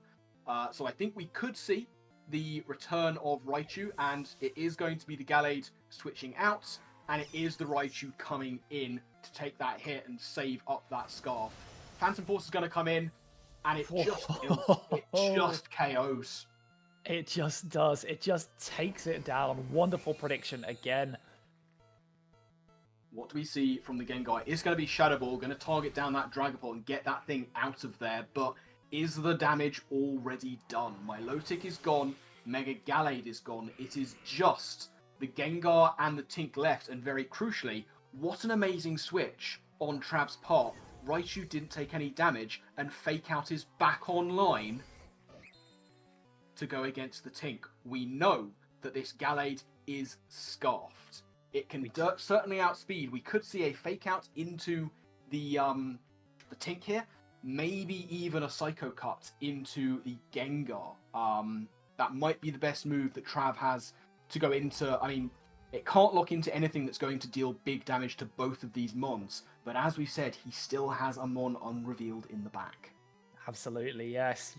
I guess the problem here is that we haven't seen the item on the Gengar yet. We see the Fake Out going into the Tinkaton, and we see the Shadow Claw from the Gallade going into the Gengar, which reveals that it is Focus Sash, so it is going to live 1. It will be able to get some damage on something. Will we see the Shadow Ball? Oh, we also get the Cursed Body. That's big. It might not be that big as the Shadow Ball goes into it, but no, it is big. So this Gallade is locked into struggle, but I wonder, does it have enough, like, is there enough pieces left on Trav's side to be able to finish this off? The struggle will still be able to take out a Gengar, and the Tinkaton, of course, can't really do massive damage on its own, and if it comes down to a Tink versus a potential Floette endgame, Floette outspeeds and bloody hurts with Light of Ruin. Yeah, absolutely. I think that we could well see a struggle KO. I'm really genuinely hoping for this. One of the safer plays is to withdraw, and that makes sense, especially if it is. Yeah, it is that Mon in the back. The play here is going to be Electro Web. Brilliant work. That's going to take out the Gengar, and it's going to lower the speed of that Tink just in case. And I think that this is pretty much going to be all she wrote for Gert. He's put up a sterling effort, but Trav has had 2 very well executed At least we get to see a big Gigaton hammer into the Floette. So the Floette does not manage to avoid the triple resist team this week. But ladies and gentlemen, we have had 4 wonderful, wonderful games here this week. They have been excellent, excellent sets. We've seen every single one of them go down to a 2-0. And I think we are going to see a final 2-0 here today. Travesty looks like they are in the final stages of this match. They should have enough pieces to bring this home. And here we are. The Sacred Sword comes in. And that's going to be it. A 2-0 victory in every single game. But crucially, for this final one here tonight, your final game, Travesty 2, Gert Bilbo 0. Yeah, what a performance from Trav. We'll take nothing away from Gert because I think we said it at the start, he was up against it with this matchup. I don't think this matchup was ever in his favour, and he has scrapped his way to trying to get himself back into it. He's done a sterling job of it, but we saw 2 perfectly executed plans from Trav, from the amazing building, the plan in game 1 that just worked to perfection with coaching and redirection. And then you see a more defensive mind in game 2 with the builds allowing him to take very specific hits and get that big damage once again with Dragapult for the sacrificial lamb in game 1 in Gallade to come through in game 2 and pick up a bunch of kills utilizing that Scarf very effectively. Very, very effectively indeed. And in the end, we didn't see a struggle KO, but we did see a very good performance from the Gallade here, outshining its mega counterparts. And what a wonderful performance. Speaking of wonderful performances, Travesty himself, how on earth did you manage to do that? Well, there's this mon called Gallade, and it's pretty good. Yeah, I mean, you showed several ways of using Gallade. Firstly, like I say, sort of the sacrificial support one that's going to take no glory from game 1, but set up Dragapult. I mean, I think we were talking about it earlier. That plan just kind of went off to perfection, didn't it? Not quite. The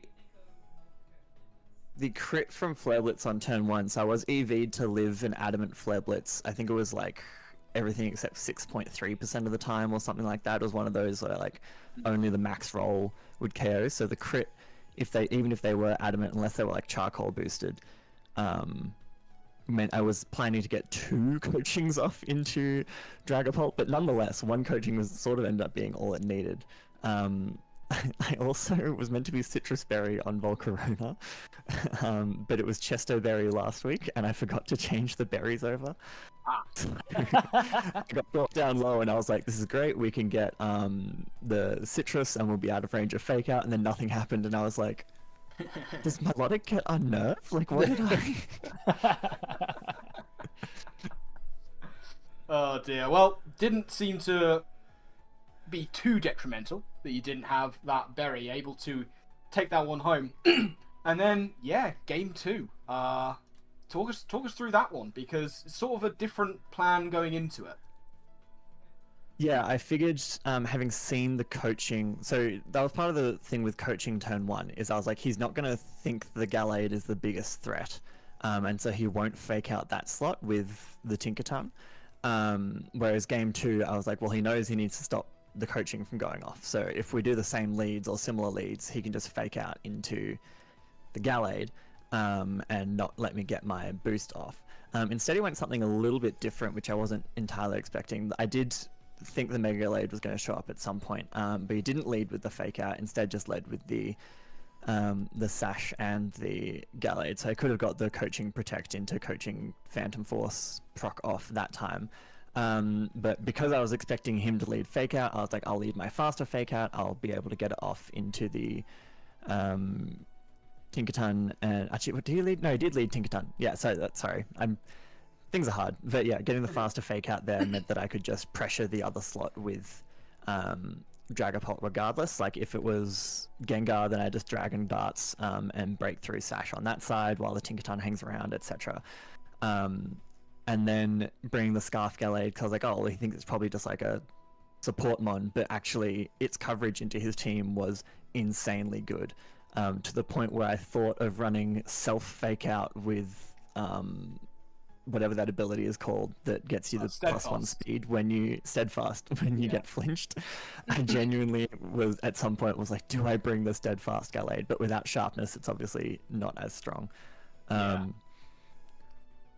Well, I mean, it all seemed to work out, but I mean, Trav, we do have to talk a little bit about the elephant in the room, don't we? You're gonna have not bring Appleton? Is that the elephant in the room? Or? I mean, that's one of them. It's more of a dinosaur, but That's the apple in the room. I think you still would probably have taken game 2 if you did this, but you chose not to. You had a perfect opportunity to get a struggle KO. Why didn't you take it?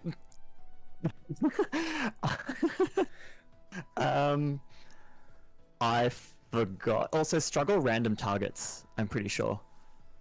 Oh. Interesting. So I couldn't guarantee that it was into Gengar. But also, even if I did get the struggle KO, Mega Floette and a support Raichu into a Tinkaton probably doesn't win either.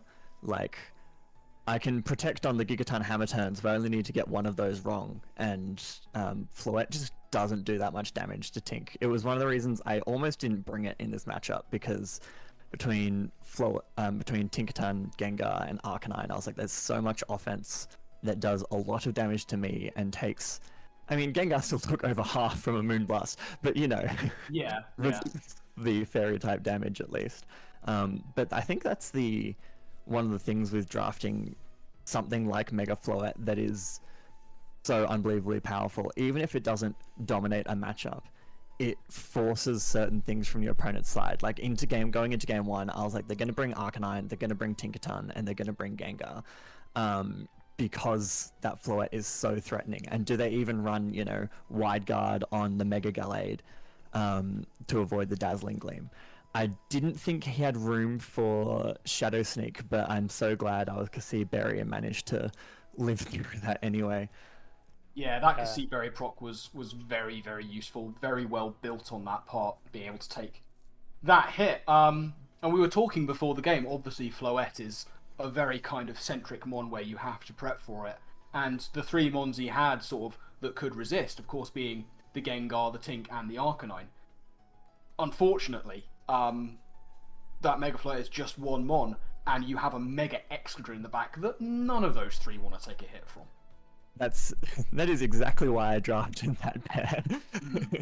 It's like, I figured I would go with Floette in game 1, because it does just force so much damage onto everything else, right? Like, the Milotic, the Mega Gallade, the things he didn't bring, like Mega Dragonite or Sinistra, etc., that might be able to handle the Excadrill, just drop to a Fairy-type move.